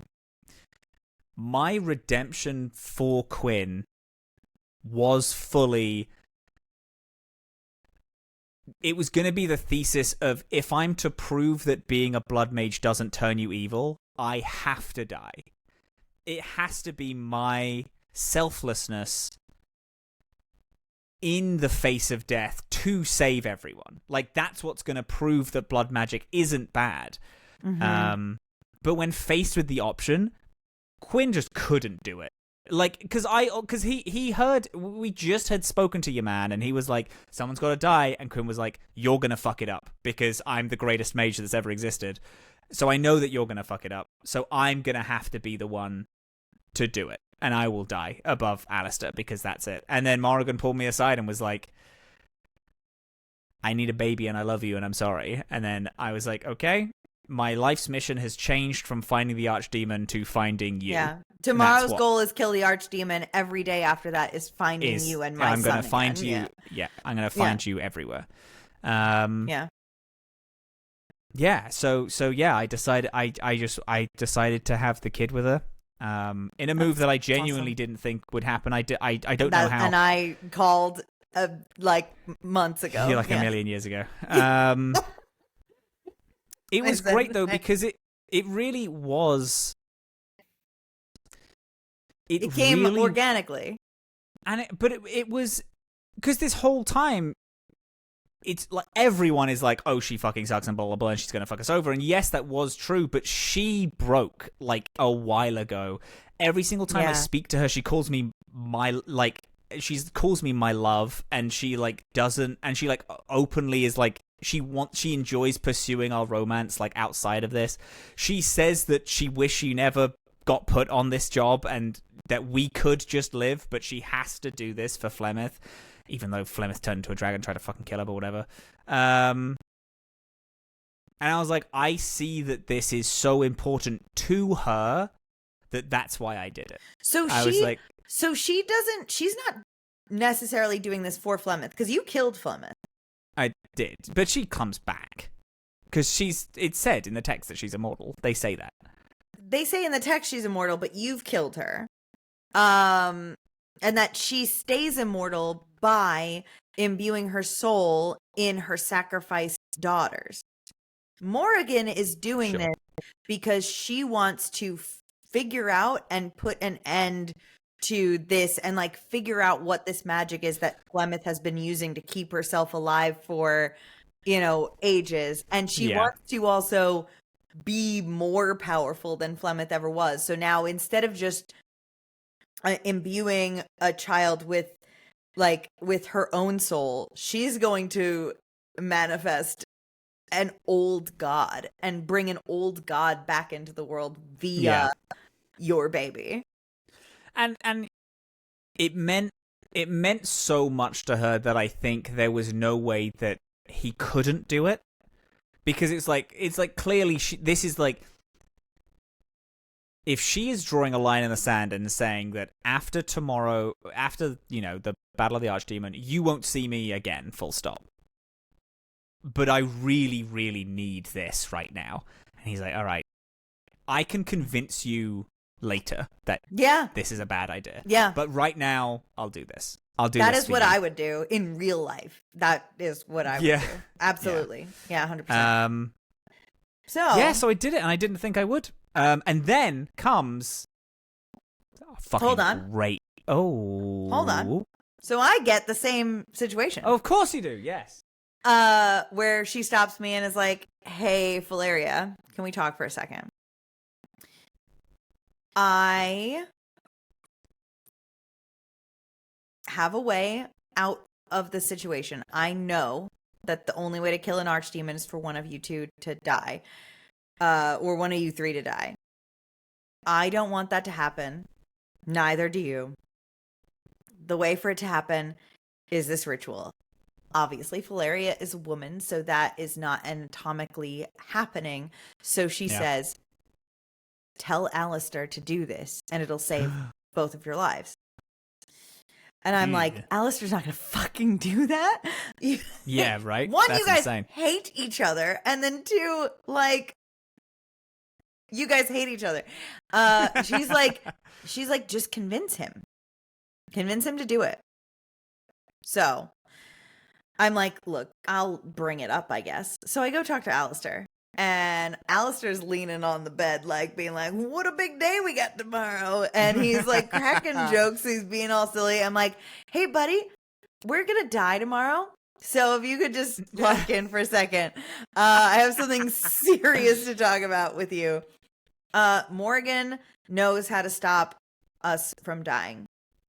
However, it does involve you fucking her, getting her pregnant, and having a child that you'll never be allowed to see. What do you think about that? And Alistair laughs and then is like, oh, are you for real? You're for real that that's a real thing? And then he is like, I don't ever want to touch Morrigan.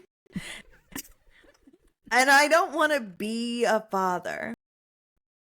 And I don't want to never see my child. I don't want any part of this. He goes this through. This whole deal sucks. This sucks so much.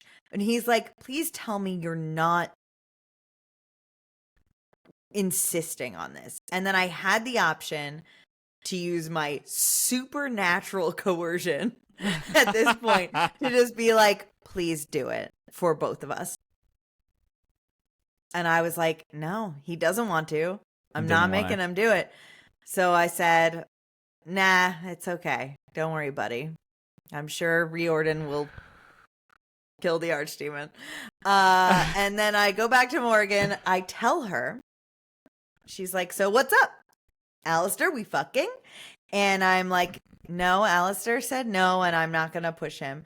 And she flips out, and she's like, well, you are my friend. I am trying to not get you killed, and I won't watch you, like, throw your life away. And she leaves right there before the Battle of Denerim. Yeah. No way. She leaves straight out. She says, I won't watch you throw your life away when there was another option. Like, she goes on a tirade about how she, like, you're her friend and she can't watch it happen. No. Yeah. Oh my God. Yeah. That's crazy. I can't imagine that conversation is any less painful if you did Romancer. I think it's probably pretty brutal. I think it's probably fucking awful. Yeah. So she just straight up walks out, leaves. We go to bed. And then it is morning. It is time to travel to the Battle of Denerim. Mm-hmm. You want to take a turn? So the night previous, before we had all this conversation, you have, like, not necessarily one last chance, but one last chance to have the normal camp conversations with people. Yes. I did speak to Wynn, and Wynn did say that years ago, on one of her first apprentices, she just reveals backstory shit. Yeah. She's like, oh yeah, years ago, one of my old apprentices, like, you know, I didn't teach him right, and because I wasn't, you know, who he needed to be, and all this shit. And I was like, babe, we're dying tomorrow. This is a crazy time for you to tell me this. Like, I can't do anything about it. Like, I can't help you. You can find him, and you can reunite them. I'm sure you can. He's at the Dalish camp. Yeah, I'm sure you can. Oh, God. She told me just as, like, you know, Riordan was like, hey, Bal, can I speak to you really quick? And I was like, yeah, sure. What's up, Wynn? I had a apprentice who oh my God. failed. So from babe, not the time, dude. From Quinn's perspective, she's just giving, like, basically a deathbed confessions. Like, yep. She's just 100% is what I took it as. It's like she failed someone and it's her greatest regret and she'll never live it down. Yeah, are we good to die tomorrow? Yeah, dude, what the fuck? I'm gonna go bang my wife, I guess. Bye. I gotta go make an old god baby. I gotta go make an old god baby. But you then go to Denerim, and you have an outstandingly good final sequence. It's a big battle. It's literally, you are fighting through the Denerim streets that you have known throughout the game, which I love that shit. The Archdemon is there. You, like, fight through the initial horde, break through, get into the city square, and it's everyone. It's like your whole fucking crew, which is so exciting for me. It's like, I know, because you get to break down the doors with your entire crew. It's your whole team. It's like, yeah, I was fighting fucking Darkspawn. I turn around and see, like, way off in the distance, like, Shale and Zevran fucking people Oghren fighting together. And it's just awesome. It's Dog so is sick. Attacking people. It's like, it's your boys. Like, your whole crew is doing the damn thing that you, like, set out to do, and it's just your crew, and it's awesome. You hold off a couple of waves, you kill all these guys, you, like, are able to break through, and then you have to get to the top of this castle spire, correct? Because that's the highest point, and that's the dragon where is probably going to get there. Is. Yeah, so you have a couple of things that so when you break into the city gates, you have this big fight where all of your companions for the first time ever are in a battle together. When you finally clear this area out, you get to link up with Riordan and some of the guards from Denerim, and you get filled in that, you know, the fighting is going to get more congested when you get in, and the Archdemon is up at the top of this spire at the top of the tower. Yeah. But 2 of the Archdemon's generals are terrorizing all of Denerim. Yes. And they tell you basically, if you make it to the Archdemon, that Archdemon's going to summon those generals and all of their armies with them. So you have the option to go straight to the Archdemon, or frozen. Oh, fuck. Just hang on one sec. As his hang PC on. crashed. No. It's my best guy's PC I don't crashed. think so. Maybe. It looks that It's way. my internet. Awful. Oh, wait, no. Yeah, it's just my internet froze for a minute. We're okay. Okay. All right. Yeah, my internet froze for a minute. We're okay. You're still very ping-pongy. It's okay. I'm going to give it a second, and I can cut this out. So just let me know when I've returned to normalcy. I shall. Okay. Let's just bop around for a second. I was scared there for a minute. Yeah. I think it's okay. How am I sounding? Am I sounding more or less You're sounding normal? more human. You're now moving. Okay, speak for me. I'm speaking. I'm doing a thing. There you are. All right, beautiful. All right. So, what was the last thing you heard me say? Um, Because I was building something. Okay. So, right. So you learn that the 2 generals of the Archdemon are off terrorizing Denerim. yeah. If you make it to the Archdemon, as soon as you attack the Archdemon, they tell you it's likely that he's going to call his generals to retreat and come and back him up. So you do have the option to just go straight to the Archdemon, and you will have to fight him, his army, his 2 generals, and their armies.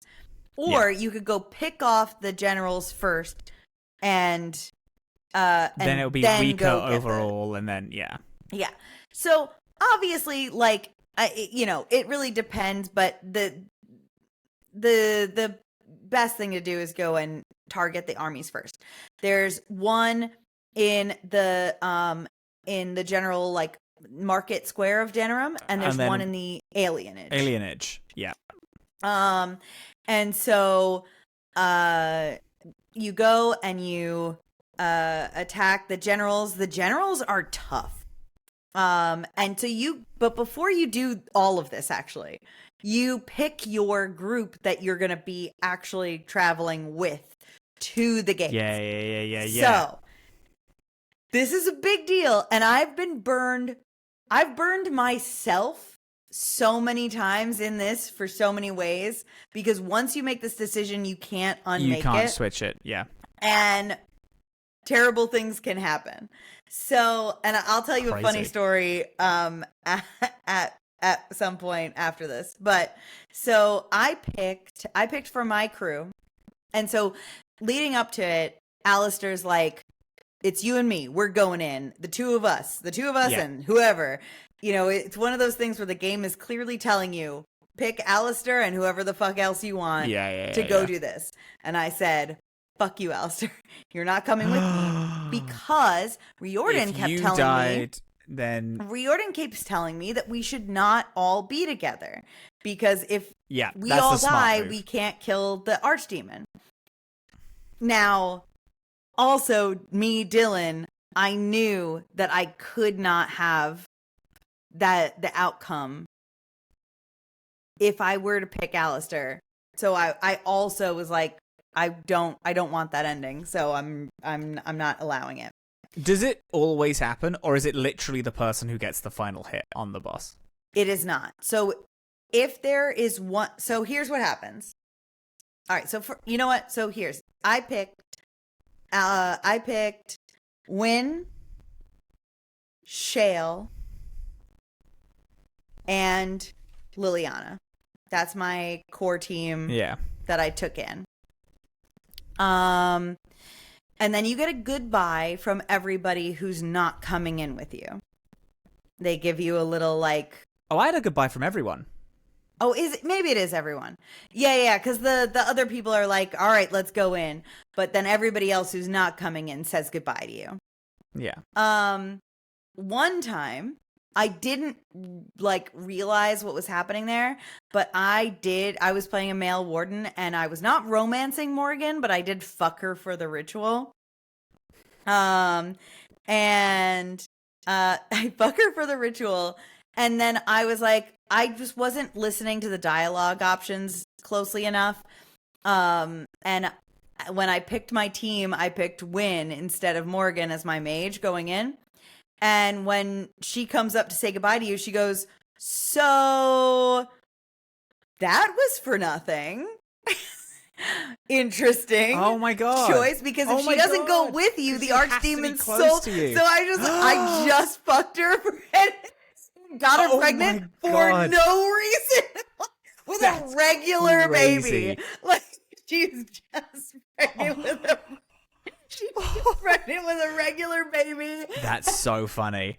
She's just like, okay. Damn.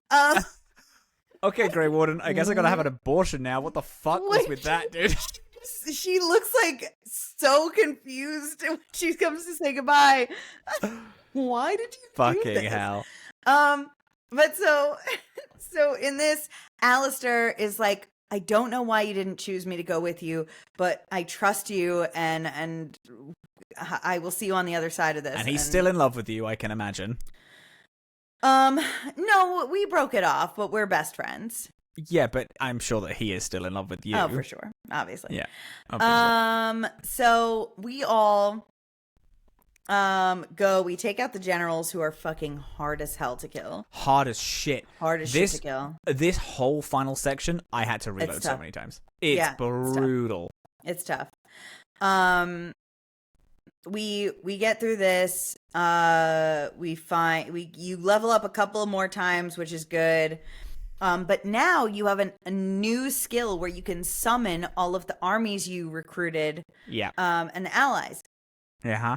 And that is stressful to me because you also see how many of them die if you are not doing well. You see their number tick down. Yep. Yeah. So if you're not doing well, like, yes, they act as kind of cannon fodder, but that's not what I want. They are also acting as cannon fodder is the problem. That's the problem. You also see, like, big guys in there. I saw First Enchanter turned up for me. Irving. Irving shows up. I also saw, oh my god. Arl Eamon, I think, turned up for me as well at some point. I didn't use any of them until the final fight. However, for reasons that I told you, I had to unfortunately do the final fight twice. So I picked someone else the second time.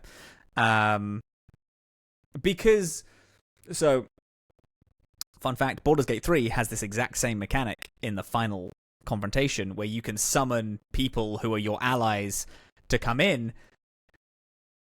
And I also didn't use it in that because it feels bad to have... It's like, no, I can deal with this on my own. If you come in, you're going to die permanently. That doesn't really rock my boat necessarily. Right.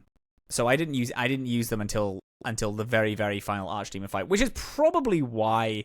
Because they're meant to be used. They are. Which is why the final fights were so fucking difficult, is because I refused to use them until the last little bit. So I was getting hounded by close to 100 Darkspawn on one map. I know, there's so many. What's fucking awesome, every single one of them dies in a single hit.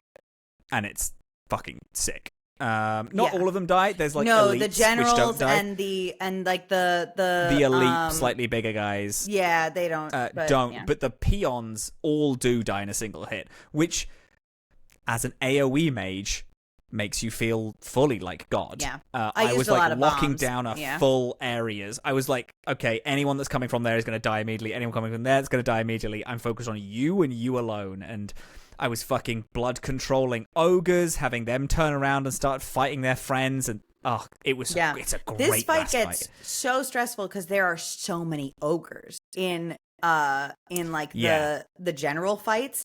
you'll be fighting like 4 2 or ogres 3 at a time the same time, and like the ogres are like throughout the game they're tough, but there's only ever one of them like at a time, and it's like, I mean, they're the first boss in the game.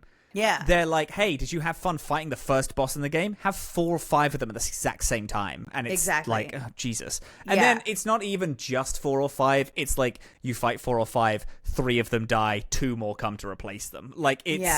Yeah, it's hard... It really does show you how far you've come, though, which is cool. It does. And there's a lot of strategic ways. This is where... Origins can be fun if you are really engaging with like the mechanics of Origins, which I know is like some people don't like, it's hit or miss, and I get it. But if you really like strategically place people, strategically like command people well, this fight is where that like really starts to shine a little bit, I think, in my opinion. And it's so tactical based. Like, it is. These were the best fights in the game. I think it just because it's like, they were really tough, and I was dying a bunch, but I was dying a bunch because I wasn't thinking strategically, and then as soon as I decided to, it was fucking crazy. I did about in a decent amount of the fights, they were won by Alistair, who was it was like, I died because I'm fucking squishy blood mage, Morrigan died, squishy blood mage, Liliana is a fucking rogue and beefed it immediately. It was like Alistair versus 4 4 fucking ogres and a bunch of dudes, and like... And he is the Grey Warden. He just like... He just tanks everything, and he was just slaughtering... with Duncan's sword, was like... Because I equipped it on him because he asked for something of Duncan's, and it was like him, Duncan's sword, King Kaelin's shield and armor, and was like so cleaning through so many dudes, and it just felt fucking awesome. I was like, this guy is so sick.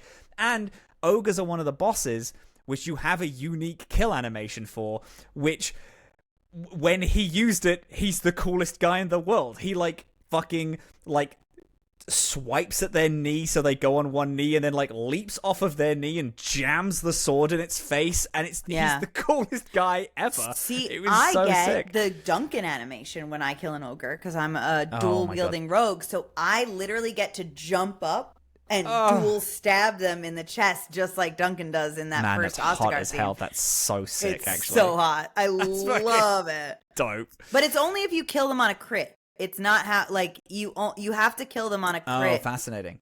Oh, he did. Oh, okay. Well, Alistair was clearly to get lucky, the special man. He was animation. doing lots of crits. My guy was. Yeah. This is where you get the cool cutscene of Ferelden when he runs along rooftops, jumps off of one to catch the dragon as it's flying down to do a big breath attack on a bunch of people, and then there's like stabbing it as he's riding the dragon and rips off its wing and does all this shit. And I'm like, this is the coolest fucking guy ever. This is crazy. Like stabs his sword into the Archdemon, and like at first, it's like, I mean, he leaps off an entire building to stab this dragon, which is so sick. But then, like, it's, like, so obvious that that's not going to kill the fucking dragon. But then he stabs it a bunch more times. And then, like, as he is flung from the dragon, the last thing that Riordan does is, like, stab one more time in this dragon so that his blade, like, drags down the entire length of the dragon as he falls down to his death. Wing as well. He does it, like, through the wing, so it has to settle on like, a peak. And it's like, it's just, and that was the thing. I was like, man, this guy, I knew him for 5 minutes. I didn't really like him. And then I'm like, and they gave him the coolest animation. Like, this guy's awesome. It's because so cool. This is the wardens. The wardens are, it's like, it's set up this way from the beginning, and we always forget it. The wardens are often made up of people who sucked in the past. And the thing that they exist to be now is badass Archdemon and Dorkspawn killing machines. Like, this is their redemption. The only thing that saves your soul from whatever fucked up past you have is going to out kill Dorkspawn. like this. Alistair Alistair is a former Templar. His whole life before this was terrorizing mages. He was imprisoning and terrorizing mages all across Denerim. This is his redemption, is being a Grey Warden. And it's like, it's not only like, oh, this is your redemption. It's like, this is the Blight. This is the purpose of you. It's do or die now. Yes, if you're gonna this is the time to just keep rolling the dice, because if you fail, the world ends. So do crazy shit. Jump off a fucking building and ride a dragon into the sky, because if you make it, then you've saved the world. If you fail, then everyone is fucked. And it's just so cool. It's just such a great bit. Obviously, he slips off of it. I mean, I don't even think he slips. Honestly, I think he's riding a giant rotting dragon. If he was riding a normal dragon, you see him do shit. Like, he rolls, like, the dragon decides it's gonna ram into a building, so he rolls to the side and stabs his sword into the second side of it, so that when it hits, he's unaffected and all this. But it's rotting, so his sword slips and just cleans through, like, a huge portion of it. And then he falls off to his death. And it's like, there's so many things where it's like, he knows what he's doing when he's doing it, and he's awesome. And it's awesome. It's another thing where it's like, we see him die. We see him crunch on the ground. Like, there's no way that man's living. He dies so much, yeah. But it's one of these things where it's like, man, I could take more time with these guys. I just think they're awesome. They're so cool. It's very clear in parts like that this game was not meant to have sequels. Like, these characters are just too... They're so cool, and they get so much backstory to only exist on screen for 20 minutes. For 20 minutes, maybe. Yeah. Yeah. And it makes me wanna, if we were to ever play the Dragon Age TTRPG, it's like, I want to be a fucking Grey Warden, man. These guys are so cool. I love this group of people. They're so sick. Me too. I love the Grey Warden. So he dies. He dies, R.I.P. in pieces, but he maims the dragon enough that we can get it. Yes. Yeah. And so that means different things now for both of us. For Quinton and for Feleria. Because him dying means that Alistair or I have to die. In order for this Archdemon to die. That's true. He cannot be the killing blow on the Archdemon. The Archdemon will not find his soul. Yeah. Yeah. So now it is Alistair and I. Yeah. Here's a question. Who did you bring with you? A-team, baby. Me, Alistair, Lily, Morrigan. Beautiful. And like, I simply could have no one else in that. No. Final yeah, team. I get it. Like, they are... Since the Landsmeet, I had them in everything, because they were the people I started with. They're the people who I like the most out of everyone. I said my goodbye. Oh, coolest shit ever!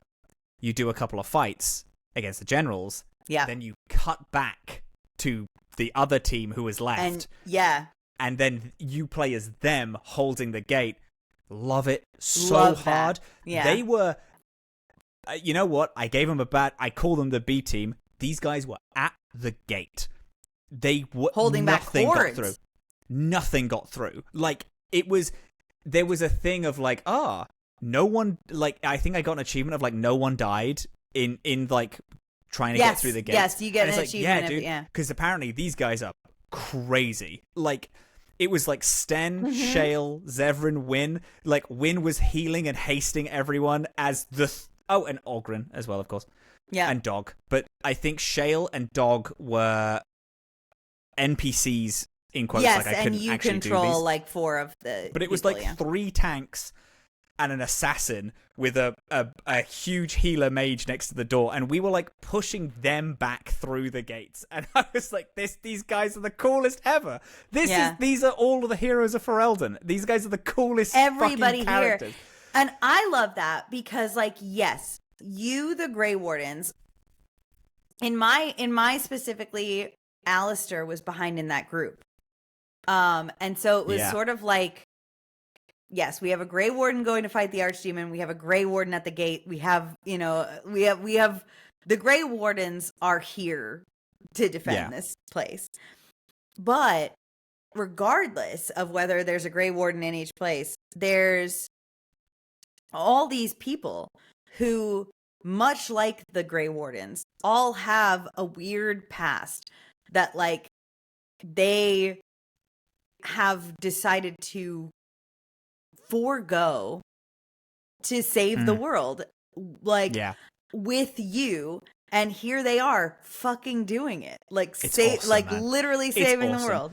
Yeah. The whole final sequence of this game is so fucking cool. It's so good. It's crazy how hyped I was the whole time. It's like, it was, you know, it was the thing where it's like, you know, you were traveling the battle map and I killed both the generals and I was like, all right, it's time to fucking do the damn thing. And then we were walking and there was the little, like, swing of attack, and then we cut back to the other team and I was like, let's fucking go, boys. Like, this is it, lads. Let's fucking hold the line. And it's just the best, man. I loved this final sequence. All of it was so good. So now then you do get to the top, though, where the Archdemon is. And if you've killed the generals, I mean, there are still Darkspawn up there, but it's really the Archdemon. It's much less. If you haven't killed the generals, like, I mean, you have to kill them up there as the Archdemon is also trying to kill you.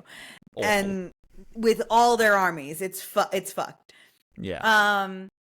But so this top fight, you have the Archdemon who can fly a little bit, but not much. But they go up and land. They can only like hop from pillar to pillar. And there are these big ballistas. Yeah, baby, yeah. Oh, that you can try to get a hold of and shoot the Archdemon with these big giant ballistas. It landed in a place where I couldn't reach it, but the ballista could. So I was just fucking wanging it with these. As like everyone. So this is where I summoned. So I had Redcliffe Knights, dwarves, someone else, elves, and then mages. I had 50 of each, except for the mages, where I only had 12 mages. Same, yeah. And now I understood why you give the things. Yeah. Because I had about 20 mages, yeah. That's crazy. I felt like I was giving my mages every single rune because I didn't care about any of the runes, but apparently it wasn't good enough. It's always less mages than everything else. You don't get as many mages. All right. Mm-hmm. But I summoned all of the Redcliffe soldiers to fight with me. In that, First Enchanter Irving turned up, and I was, for me, a mage who Wynn was like, oh my god, the circle is so proud of you. Like this was my home. Seeing my mentor turn up and me look at him and I'm like, me and you, baby, let's fucking end this shit. Oh my god, that's so fucking burning hype. the fucking dragon down. It was sick. It's such a good final fight. I of course saved the dwarves for last. Oh, yeah? Oh, I mean, of course. Oh, yeah. Every dwarf doing the Blight killing thing. Yeah, let's do it, man. Yeah, that's sick as hell. Oh, sure. The wardens are here to kill the Darkspawn and not the people who were born and raised to kill Darkspawn. Sure. Yeah. I would trust no one else than an army of dwarves to be at my side when I took the Archdemon down. Ooh, I did have an interesting conversation at Redcliffe with the dwarves because they are like, Haramon is not letting people come to us. He's not giving us the arms that we need. And I'm like, you're fucking joking me. Are you serious? And he's like, yeah, there's some house nonsense and shit is going really bad. And I was like, fucking hell, dude. Shit. What do you mean that the dwarves aren't coming? And then that sucks. So Quinton was like, okay, yes, I'm going to find Morrigan, but I am going to storm into Ozamar and I'm going to scream at Lord Haramon. Yeah. So... or King Haramon, I guess, now. So, it's not Haramon's fault. There is a royal family in Orzammar who are hoping that all the dwarven houses that come to fight the Blight will all die and that they'll be there to fill the power vacuum. They said something about that. I assumed Harrowmont had his dirty little fingers in shit. I know. This is something that happens no matter who you pick. This is just like another house that we didn't meet. There's nothing we could have done. That's like, oh, all the bravest warriors in Orzammar are leaving to go fight a blight that's hopeless. We'll fill that power vacuum. And so I was like, every fucking dwarf lives. Every fucking dwarf will live and go back to Orzammar and fuck that family.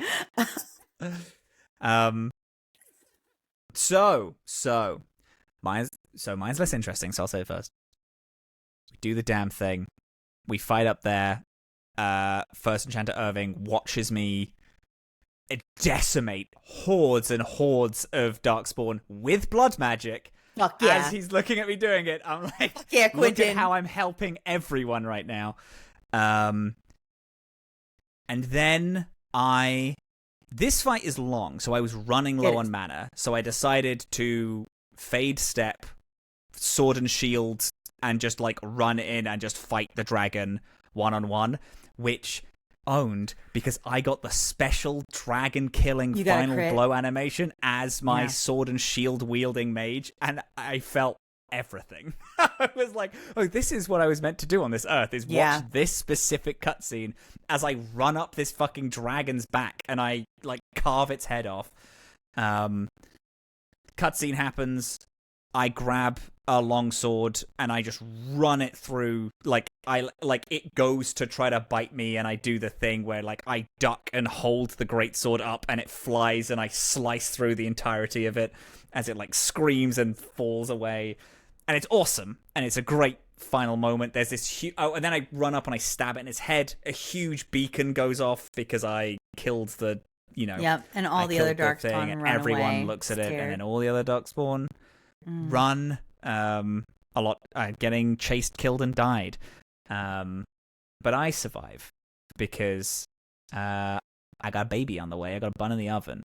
Now, tell me what happens with you. An old god cooking in the oven. Old god cooking in the oven. So here's the thing that'll happen if you don't if no one impregnates Morgan. Just before, as the Archdemon is about to die, if more than one Grey Warden is with you, so if you and Alistair are both in the core party when the Archdemon fight is happening, there will be a cutscene where the two of you duke it out over who's going to deliver the killing blow to this dragon. Yeah. And it's like, who's going to fucking die? And you can both argue for whether or not you think it should be you. The thing is that if I didn't bring Alistair, so that cutscene doesn't happen, so I kill him automatically. But if Alistair is softened and loves you, you are not able to convince him under any circumstances to not die. So I did not bring Alistair with me very strategically for that reason, because I cannot have him dying. Yeah. The Grey Wardens need him. So Feleria obviously did not know that. I think that the thing with Feleria is that Feleria thinks that she trusted Riordan. Riordan was going to do this. If not Riordan, it will be me or Alistair, but Alistair is such a good Grey Warden. Alistair loves the Grey Wardens, cares about being a Grey Warden. Feleria is still an Idukan. Feleria is still after this, she didn't want to continue on fighting Darkspawn for the rest of her life. She wanted to go back home. To Orzammar. Yeah. And reclaim her name. But that's not what happened. She killed that dragon on a crit, which is cool because then we got 2 kind of cutscenes in a row. The both of us dual wielding cutscene and then the cutscene to kill the dragon. And then dragon dies. We hard cut immediately to Feleria's funeral. In the alienage with, frankly, a turnout that I think could have been a little stronger. But, but I get it. I know that there's a Blight. But we're in the alienage. There's a lot of funerals happening that day. We're in Denerim, in the alienage. My funeral is there. My casket is there. It's going to be carried back to Orzammar. My ex-boyfriend shows up. He's going to escort my body back to Orzammar. As fucking is. Because also things have changed back in Orzammar, and he's going to be allowed back in. Because of the changes that Balin has made, he will be allowed back in. My name has been restored, and I will be posthumously made a paragon. So magical. Oh, there God, is we that. love that. Liliana is not good. She's not dealing with this well. Oh no. She's very sad. A lot of people make a speech. Alistair gives an unbelievable speech about like my bravery and like he's how so in love with you. That's crazy. Oh my God, it's honestly beautiful. It's moving as fuck. Yeah. Like, is this when you text me saying I'm going to cry? I'm finishing Dragon Age. No. I will. So, God. All right. So, all of this funeral is beautiful. I'm commended by everyone, and I am then taken back to Orzammar. Mm. And then it pretty much just goes back to the epilogue sequence where it tells you everything that happens subsequently. Yeah, so does anything happen for you before we get to that? Yeah. We are not at a funeral. We are at a coronation, actually. We're at the Queen's coronation. It's huge. She thanks me for everything and asks me if there's anything I want, if there's like a wish that I have, a big demand, and I say that I want all of the mages in the tower to be their own, like, to get the Templars out. I want them to be their own people. And she says, well, the Chantry's not going to like it, but you saved everyone, so yeah, okay. So I liberated the Circle Tower, which is essentially what my goal was from the beginning. Is I want to prove that mages, I kind of want to prove that mages can be trusted, but also I become literally stronger than God at that last section where I'm summoning every element known to man and controlling people's blood. But and then I speak to everyone. Everyone is doing killer. First Enchanter Irving is there, and he's like, holy shit, I cannot believe that was your wish. Oh my God, I'm so proud of you. Like, this was crazy. Like, you saved everything. I knew you could do it. I'm so proud of you. Liliana is having a great time, and she's just like, I'm a big fan of parties, so this is great for me. Alistair is... she does love parties. She loves parties. That's kind of Queen Adora's like, what are you going to do next? And I said, I'm going to find Morrigan. I'm going to find my partner, so I'm going to leave the Grey Wardens. Alistair says, it's a shame that you're not coming with me, because we made quite a duo. I was like, we made quite a duo, buddy. Me and you, baby. And then I told him that I'll be coming back at some point, because I love him. Spoke to Zevran. Zevran's like, I don't know what the fuck to do with myself. I was like, do you want to come find Morrigan? He's like, yeah, that sounds fun. Okay, me and you, let's go together. So we teamed up again. Spoke to Orgrin. He was like, are you looking for a third? I was like, nope. Thank you. Peace out. Thank you, buddy. Bye. Goodbye. Spoke to Sten. Sten said he's going home, and I asked him if he wants company, and he says, if you're serious, my boat's leaving in 2 days. So, yeah, come with me. If not, I've had a great time, traveling with you. Wynn then says that she's super proud of me as well.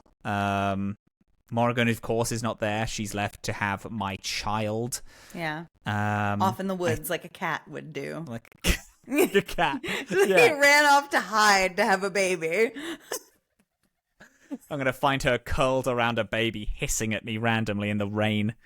I think that's it. I think that was all my guys. And then and then there was a huge crowd of people like waiting to see me specifically because I'm now the hero of Ferelden. And I spoke to a guard and they were like, yeah, you better get there quick. They're going to tear down those gates. They're so excited to see the person who saved everyone.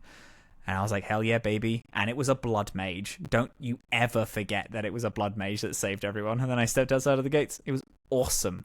Yeah. Awesome. That's it was great. So good. I was getting emotional as I was talking to everyone, and everyone was like, man, you did good. I'm like, oh, fuck it, we did good, baby. Like, I was giving Alistair, we were giving a little fist bumps, we were dapping each other up as we were like chatting. Yeah. I was like, I love this guy, man. And everyone I always love, except for Orgrin, who can fuck himself. But everyone I was really sad to see go, and me and Zevran are going to travel for a bit. We're going to see if we can find Morrigan. I might hook up with Sten, actually, because, hey, listen, who knows where she's gone, so maybe she's with the fucking Quinari. Shale I did or speak Sten? to Shale. Yeah. No, Sten asked me if I wanted to go with him. I did speak to Shale, and Shale did a very fun trope that I love, which is someone who has never cared about you, but then at the very end is like, you're a good hang, though. It's like, maybe it's Shale spoke at my funeral, and that was cool. Oh, that is cool. Yeah. And then I left, and it was awesome. It was a great send off. For my Grey Warden still living. Oh, I told Alistair. I was like, what are you gonna do? I was like, well, I'm gonna go find Morrigan. And he was like, good riddance to her. Just fucking hated that chick. I was like, all right, buddy. Alistair's like, you knocked her up and and she's off on her own. Great. Love it. Have hate her die in the woods. I hate that woman. We hate her. Yeah, that's me. And then I did have my closing sentence. So I don't statements. I didn't get a conversation with anybody because of course you didn't, because you're dead. Yeah. Hard to have that. All right, so I'm gonna try to remember my end tiles or as Just many remember, of them as I can. There's a lot. The important ones are that Zevran goes and basically with all of the acclaim that he has for being part of the Blight ending fight against the Archdemon, goes back to the Antivan Crows and is like, I'm the Antivan Crows now. And is leader of the Antivan Crows. That's awesome. Morgan is gone, never heard of again. Sten goes back to Saharon, and is, refuses to talk badly about his time with the Grey Warden, but his knowledge of Ferelden does help elevate him to be in line to be the next Arashok. Oh, that's cool. Love that. What happened with you in the Urn of Sacred Ashes? Because that's the only one I remember. Oh, the Urn of Sacred Ashes. So right. Oh, that is an interesting one. So, yes, word got out about the Urn of Sacred Ashes. People tried to get there. TV told everyone. The Chantry tried to keep it a closed secret, and he told everyone. But no one ever got there because it closed up. And then by the time people broke in, the urn was gone. And nobody knows what happened to it. Wow, that's fucking crazy. Mm-hmm. For me, Liliana is in charge of the Urn of Sacred Ashes. The Chantry put her in charge, and she watches over it. And it becomes a relic that people come from far and wide, but it's a thing that people can go to. It's not it doesn't close up or nothing like that. Unfortunately, Liliana killed herself. No way! She fucking killed herself? Yeah. Your pussy that good? She said, crazy. My pussy that good. She says, I'm going to see my love very soon. And she leaves and disappears. But she's in every game, isn't she? We'll get to that. Holy shit. It is insane. She fully killed herself. It says that. Mm-hmm. I don't believe it. I don't believe it. No, that's what happens. That's fully what happens. That's insane. That's why the Urn of Sacred Ashes, because otherwise, if we were not lovers, yes, what happened for you would have happened for me. If Liliana and I were not dating, Liliana would be the guardian of the Urn of Sacred Ashes. Wow, that's crazy. Cullen murdered a bunch of innocent civilians for me. That's another one I remember happened. Cullen went fully and turned into a madman and killed several random civilians and was put away. I hate that guy. Good God.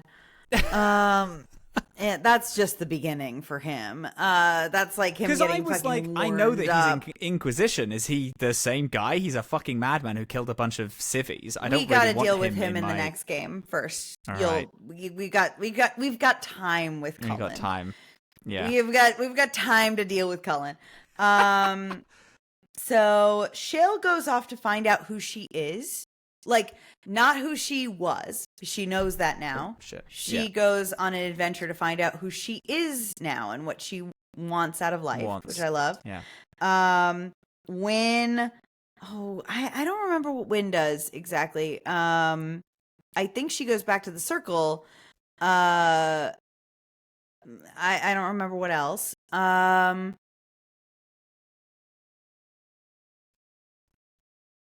Yeah, that's really everything I remember. And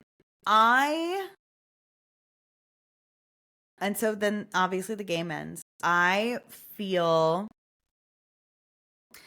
felt so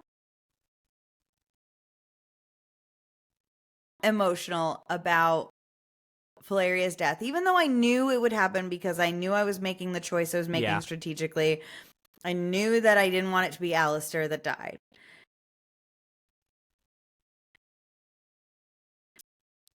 And the reason I made that, I made that choice both out and in character. I knew that Feleria would not want Alistair to die. Feleria would want Alistair to carry on the Grey Wardens. Feleria wanted to do what she was born to do. She was born a dwarf. Born to lead. In the Deep Roads. She was born to kill Darkspawn, and now she's regained her name, and she's killed the leader of the most powerful group of Darkspawn possible. She's more than proven herself. She's done what she was always going to do in life. She just did it too soon, but she did it to save the Blight, save the world from the Blight. And she did it with an army of dwarves behind her who survived because she's a badass. But I think that there's the part that made me emotional about it was that I think Valeria is still thinking this is my role, this is what I got to do. But it's okay. Riordan's gonna do this. And then we see a cutscene where Riordan dies. Our Grey Warden doesn't see that cutscene. We don't see that. There's always still this hope that maybe somehow we get maybe to live. The guy on the back of the dragon was just a random dude and it wasn't fucking So, but yeah, I think it's just sad. It's just a sad story for her. It is.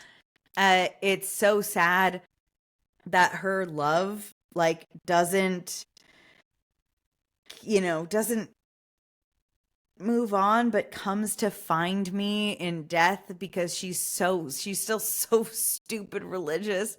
And it's so, like, it's like, calm down, and it's also a religion that you're not. Then I'm not either.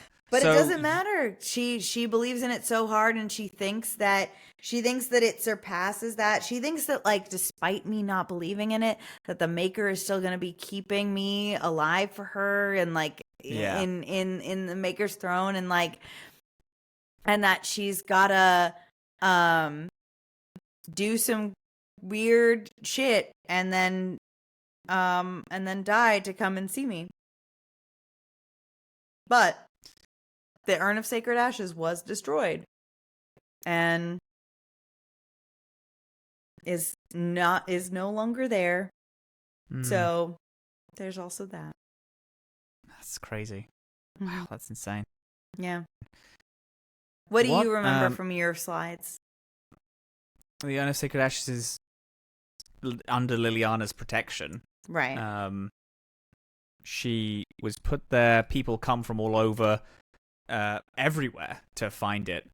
And she holds a pretty tight leash, I think, which I'm proud of her for doing.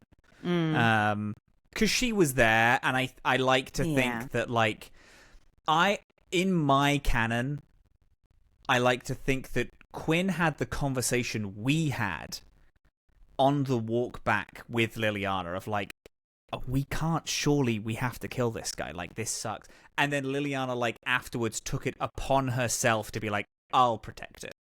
I'll do it. I'll make sure it's fine. And that it's not abused by anyone. 1000%. Because we were like, yeah. I know that it was like a minor thing, but it's like, she clearly loved me in some sense. That I think that she's like, what's up? Can't hear me? No, I can hear you. Are you good? Okay. You just held your headphones for a second. Oh, yeah. I heard like a slight noise in the background. That's all. Yeah. And she, like, loved Quinn. And even though Quinn's not gone, I think she considers it gone because his thing was he saved everyone and then was like, I'm going to find Morrigan now. Yeah. And I think that was Liliana's like, I'm never going to win this. Like, even if we did, like, you have a child in the world and it's like, I'm not a part of this equation. So instead, I'm going to fight for what you believed in, which is protecting this urn and making sure that it's not corrupted by people. Alistair's back with the Grey Wardens. He's my main dude. We like hook up all the time. Oh, yes. Yeah. He was bummed about us leaving and us separating, and he hates Morrigan, but I think he gets it. Yeah. Alistair in mine goes, I forgot this. He goes traveling to Weishaupt Fortress, where all the Orlesian Grey Wardens are. Oh, cool. To go and be like the Grey Warden of all Grey Wardens. The Grey Warden. Yeah. Yeah, I can't really remember a lot of my slides. Cullen goes insane, kills a bunch of random people. That's so which funny. Was weird. It's interesting that I don't get a slide about Cullen at all. Yeah. That is interesting. It's interesting to me that I did get a slide from him because I met him for like 2 scenes. And because it's like, Brother Jenna TV, I get huge implications of him. There was a decision about killing him. So I wanted to know what happened to him. But the Cullen, it's like, who? Like, if I didn't know he was in other games, I would not know who they were talking about when they said, like, oh, Cullen did something. I love that. I genuinely love that. I think it makes it so much more charming that this was clearly meant to be a one-off and that they still were like, hey, that random guy that you met that you spoke to for a bit. Yeah. He has his own closing statements. Yeah. Honestly, I can't remember a lot of them. I was too, like, in it. I was like, I can't, because I was too like, oh, also, I got, the reason why I remember the Urn of Sacred Ashes is because I got to the Urn of Sacred Ashes bit on my closing statements and then my game crashed. And I had to do the last fight again. which is then I summoned the dwarves to come help me, and then another guy came in and then we fought. But yeah, awesome game. Awesome. So fucking good. So good. It's crazy to me how good it holds up. I know. Such a blast with it. It's it 15 really was years good. old now, and I thought it was the best shit. It was so, great. so good. It was great. Honestly, like, it's been a while since I played this game. Full. I've kind of, I went through a phase, after I played it the first time where I played it a million fucking times. But after a while, I stopped the game and I was like, I might do a new save actually. I might just go through it again as someone else. Yeah. And I was like, no, because I'm going to be playing 2 like tomorrow. In so a second. Yeah.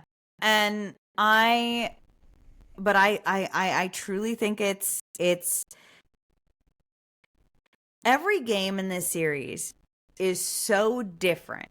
They all are connected in the story, in the lore, but they are all so different.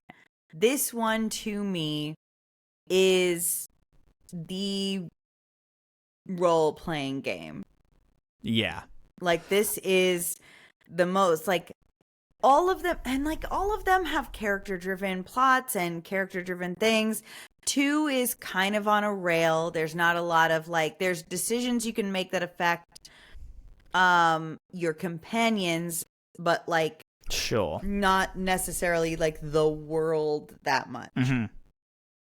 And Inquisition, there's a lot of world building challenges, but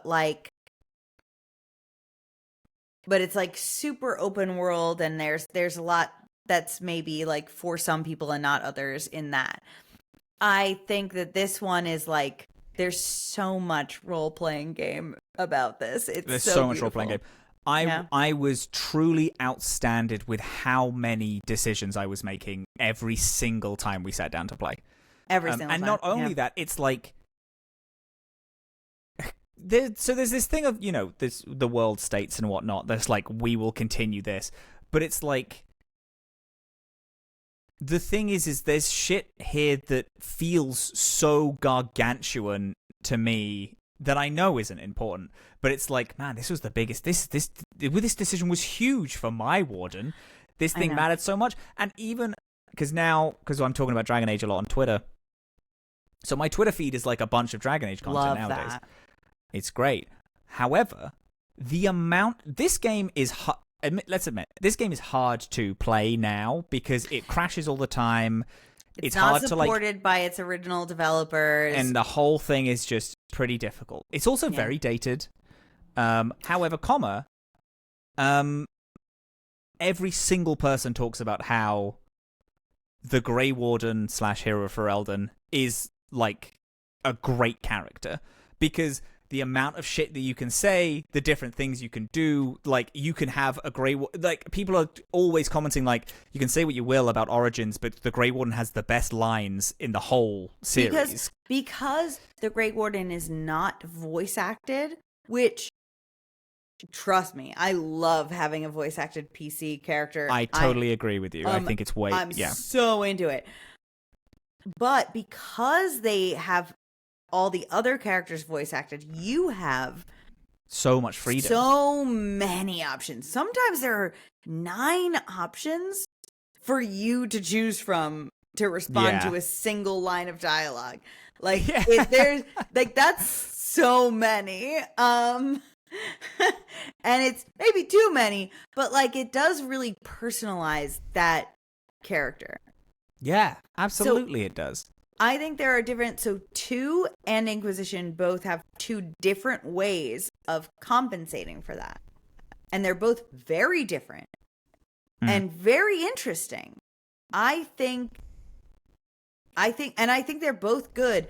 For whatever reason, what happened in 2 would not have worked in Inquisition, I think. But it's still a really interesting approach at, like, giving options to dialogue that affect the, like, overall story, and we'll kind of like explore that when we get into it. But But I do think that the hero of Ferelden is, I think for a lot of people, like the hero of Ferelden was how they got into the series. Yes, it's dated. Yes, it's a little hard to get back into. But because it is how you got into the series, it's unforgettable that like this is your anchor. This is absolutely. Your thing. Before we started the show, I played some of this of Origins, and I played like most of Inquisition, and I didn't like Inquisition really at all. So I'm really excited to play it again because I didn't think it was I didn't think it was grand, but I loved Origins then, and playing it now, I'm like, this is going to be so hard to beat. This is so fun, and it just everything is so great. There's the hidden character shit of hardening and softening characters and having them react, and the people who you bring along on each adventure vastly changes how each of those quests go. Yeah. I didn't bring Shale along on the thing, and then that was huge. But there were characters who I did bring on certain things who were so informative to my decision of what I made, of what was going to happen in that time. Yeah. It's just the best. It's just so timelessly good. That I'm like, I'm gonna be honest, I'm really sad to see it out. That you're like, so it's like almost like in your heart shall burn an unquenchable flame, all consuming and never satisfied, because from the fade, the maker created you, and to the fade you shall return. Is that kind of what? Like that. No, it's nothing. It like is? That. No. No. Stop trying to wrap me up. I'm not wrapping you up. I'm just saying relevant bits. Relevant of bits of the Chant Lord of Light. and Savior, Andraste. That's the maker, actually. Andraste is God, Jesus is just Christ, his servant. Yeah, sure. What was your favorite bit of the game? We finished it, we closed it out. What's your favorite bit? Favorite quest line? Jesus. I feel like we'd be chagrined to not at least talk about it since we're on the last episode. We're doing Awakening. No, you're correct. We're doing Awakening, but Awakening is separate. This is our time to talk about this stuff. I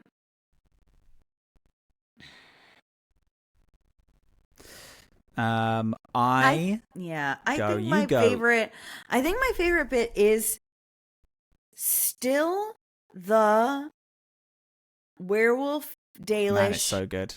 Holy shit, it's such a good bit. Arc, yeah, I think, and I do still maintain that I think that the Orzammar bit is like one of the best bits in any game in the series, period. I think it's so extensive, and I think that it made me feel like Feleria was, to the end of the game, destined to be the main character. It made me feel like Orzammar made me feel like Feleria was, everything was leading up to this. Yeah. She was gonna die. She, like Duncan, she was gonna die in the Deep Roads. Yeah. Her death just got delayed, and she fell in love. She got to fall in love. She got to make friends. She got to do all these things that she wasn't going to do. Ugh, it made me emotional, you saying that bit. And then she died killing the king of demons. Oh, killing the king of the Darkspawn. She was going to be killing Darkspawn peons, babies, like the fucking weakest Darkspawn possible. Duncan gave her a chance to live a little bit longer, and in that she lived so much, so hard, and then she killed the entire Blight. And she is the paragon Idukan now. I cannot imagine the peace that she felt as the light began to erupt as she stabbed the fucking dragon in the head. And then it's like that must have been a crazy feeling of her being like, fuck, I've done it. And then I've done it immediately, and then like the light just takes her immediately. That must have been a crazy feeling for someone whose whole thing is I'm gonna the way I kill picture the it Darkspawn. is that like she's meant for battle. She was born to do this. She was, champion 2 times over in Orzammar, against other champions. Like, she is the champion. So the way I imagine it is that she's just so caught up in the battle. She knows what she has to do. Like, killing the Archdemon, I don't even think there was like I don't even think there was time to think like, well, this is it. Like, I'm gonna die. Like, it was just absolutely. Like the swords go through that dragon, and then she just like I agree. Yeah. But I do imagine that there's an exhale that's like after she is like, she knows it's dead, the exhale must have been one of the something like genuinely magical. That like, she's finally exhaled after, what is it? How long is this game? Is this like a year and a half, 2 years? This whole game takes place over? This is approximately 2 years, I think. Yeah. Yeah. That one exhale after 2 years of realizing that she's fucking done it, that must have been insane. Yeah. And I think that if she had time to do anything, it was to look up and see that all of the fucking dwarves on the battlefield were still alive. Because every single one of them were looking at her. We kept so many fucking dwarves alive on that battlefield. I lost 16 men in the final battle. Yeah. That was it. I lost about 11 of the Redcliffe soldiers. Oh, I used everybody at least once. Very good. I used in each fight on the ground, I used the Redcliffe soldiers, I used the elves, I used the mages in the beginning of the fight, and then I called, like, once it was getting serious up at the top, I called in the dwarves, and the dwarves fucking ended it all. Did the damn thing. Did what we dwarves do. Man, that must have been huge. Yeah. Fucking ruled. What was your favorite part of the game? Man, I loved this final section. I love a finale. I love a finale that can nail it, and this truly did. Racing out into the streets of Denerim, streets that I recognize, and seeing every companion join me was awesome. Yeah. It was so great. Yeah. I was like losing my mind during it. I was having so much fun. Because by that point, I was so juiced. Like, I and Quinton was the mage that they always thought they were, because I was nigh on unkillable. I was freezing people. As I was saying before, like summoning firestorms and like giant electrical storms just like around the battlefield. I was having fucking the first enchanter see me do all this and like cheer me on as I was killing the Archdemon. And it was also like Morrigan was able to see Quinton do it as well. And it's like, and it's all this shit where if we never see each other again, she can tell the kid, like, your dad was something else. Like, he was a god among men, like a man that I loved, and also slaughtered the Archdemon and single-handedly thousands of Darkspawn along the way. I loved it. I loved the whole final section. And it also wrapped up everyone's story. Like, it didn't wrap up everyone's, of course, but like Wynn said that she was happy for me and Morrigan, and she might have been wrong. And Liliana was like, I was always kind of jealous of Morrigan. And then that also kind of like, that made sense to me as like the offhanded conversation that she had with Alistair, where she was like, I actually fucking hate Morrigan. And I was like, oh, it's because you were fucking jealous. That's why you said that she was an old hag and shit like that. And then I loved all of it. I really, really like Orzammar. The problem for me is I didn't feel like a main character in that bit. I felt out of place course. being told to do politics when I had no personal stake in the politics. Yeah. We were also packing for Gen Con. I was so fucking exhausted. Of course, I know. I had slammed the last of that bit down. The first half of the Deep Roads I didn't like because it was just a slog. The second half of the Deep Roads was great. I really liked how dark like that kind of, horror is something that I really like. Yeah. I had a lot of fun with that. It had a really driven plot in the second half. Yeah. And the first half it didn't, and that's kind of a shame because the second half is really interesting, and I just feel like you could have cut a lot of the fat out of the Deep Roads. But I was also really powerful at that point, so it felt really cool. The fucking Brazilian forest is so good. The whole werewolf plotline is so good. I loved it. I loved the Urn of Sacred Ashes. The fight on top of the mountain with the dragon was great. Oh, I didn't kill the dragon.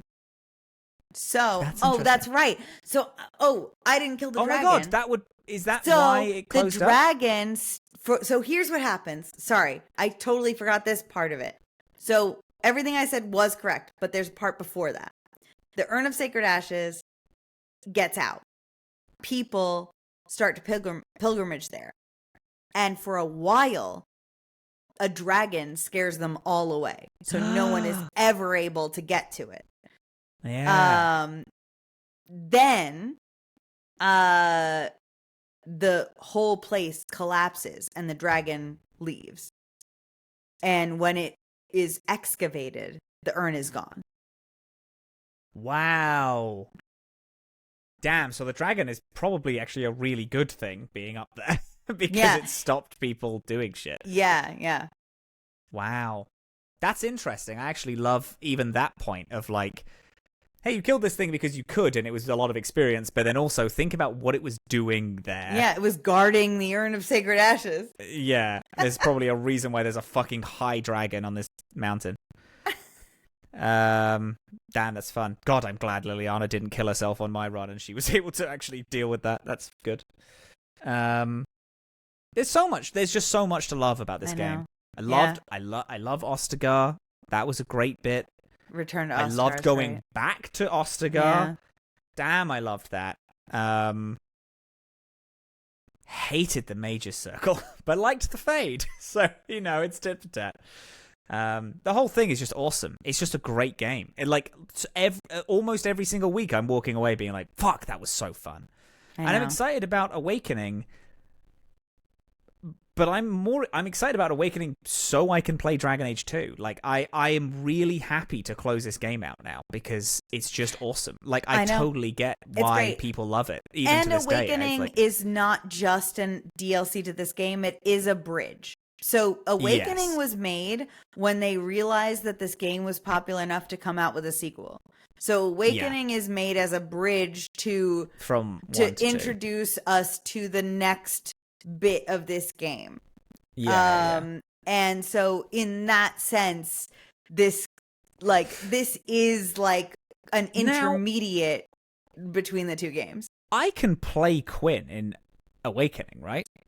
Yes, because he's must still the play Grey Quinn Warden. in Awakening. Yeah, and this takes place. You have to make a new guy. Yeah, upsetting. Or do I play? I actually don't know. I might play Alistair. Wow, I don't actually know. On my like, I'm gonna play one of every Origin. I did play the opening of Awakening. And by the opening, I mean, like, I made the character and then I went into the game before I realized that it was actually in the future. You choose which playthrough to be. But you also can just make a character fresh right there for Awakening. Yeah. Yeah. Fascinating. Exciting. Well, we're going to be doing that next week. We will. I'm really excited for it. And that's the last time we're going to be touching Origins for a little bit. I have an idea. And Robin, please, we can cut this if it's not a good one. Okay. I have an idea that we wrap this episode and then we hit record again and we do like through Awakening. No. And then we just like like we just like kind of gossip and shit talk the characters for a while as like, and we could like do like a ranking. We could do like a. Oh, that would be so fun. I would love that. The NPCs? I would love that after Awakening. Okay. Because then that is fully closing Origins out. Entirely. Like a line okay. through it. It's done. We're moving on to 2. That is a fucking great idea, though. I would love to do that. Okay, great. Yeah. Excellent. That's awesome. Okay, I think that's really cool. You know what? I was just about to ask who your favorite companion was, but I think we should keep this for our secret ranking episode. Yeah. The secret ranking episode. Sick. What a game. Well, are you ready? Grey Wardens. Remember, in war, victory. In peace, vigilance. Finally did it. You know what's so funny? I thought I was going to forget it. That was the only time I've not been confident, which is why I said it slow, because I was like, oh, am I going to fuck this up, actually? There's a lot of pressure right now. And there's, as we know, no redos on the podcast. There's no redos. No, absolutely not. We do it live, baby. Oh, fuck. Oh, my God. Next week, Awakening. That final thing we're going to be doing for Origins. Final Awakening. Excited for it. Goodbye forever. Ah.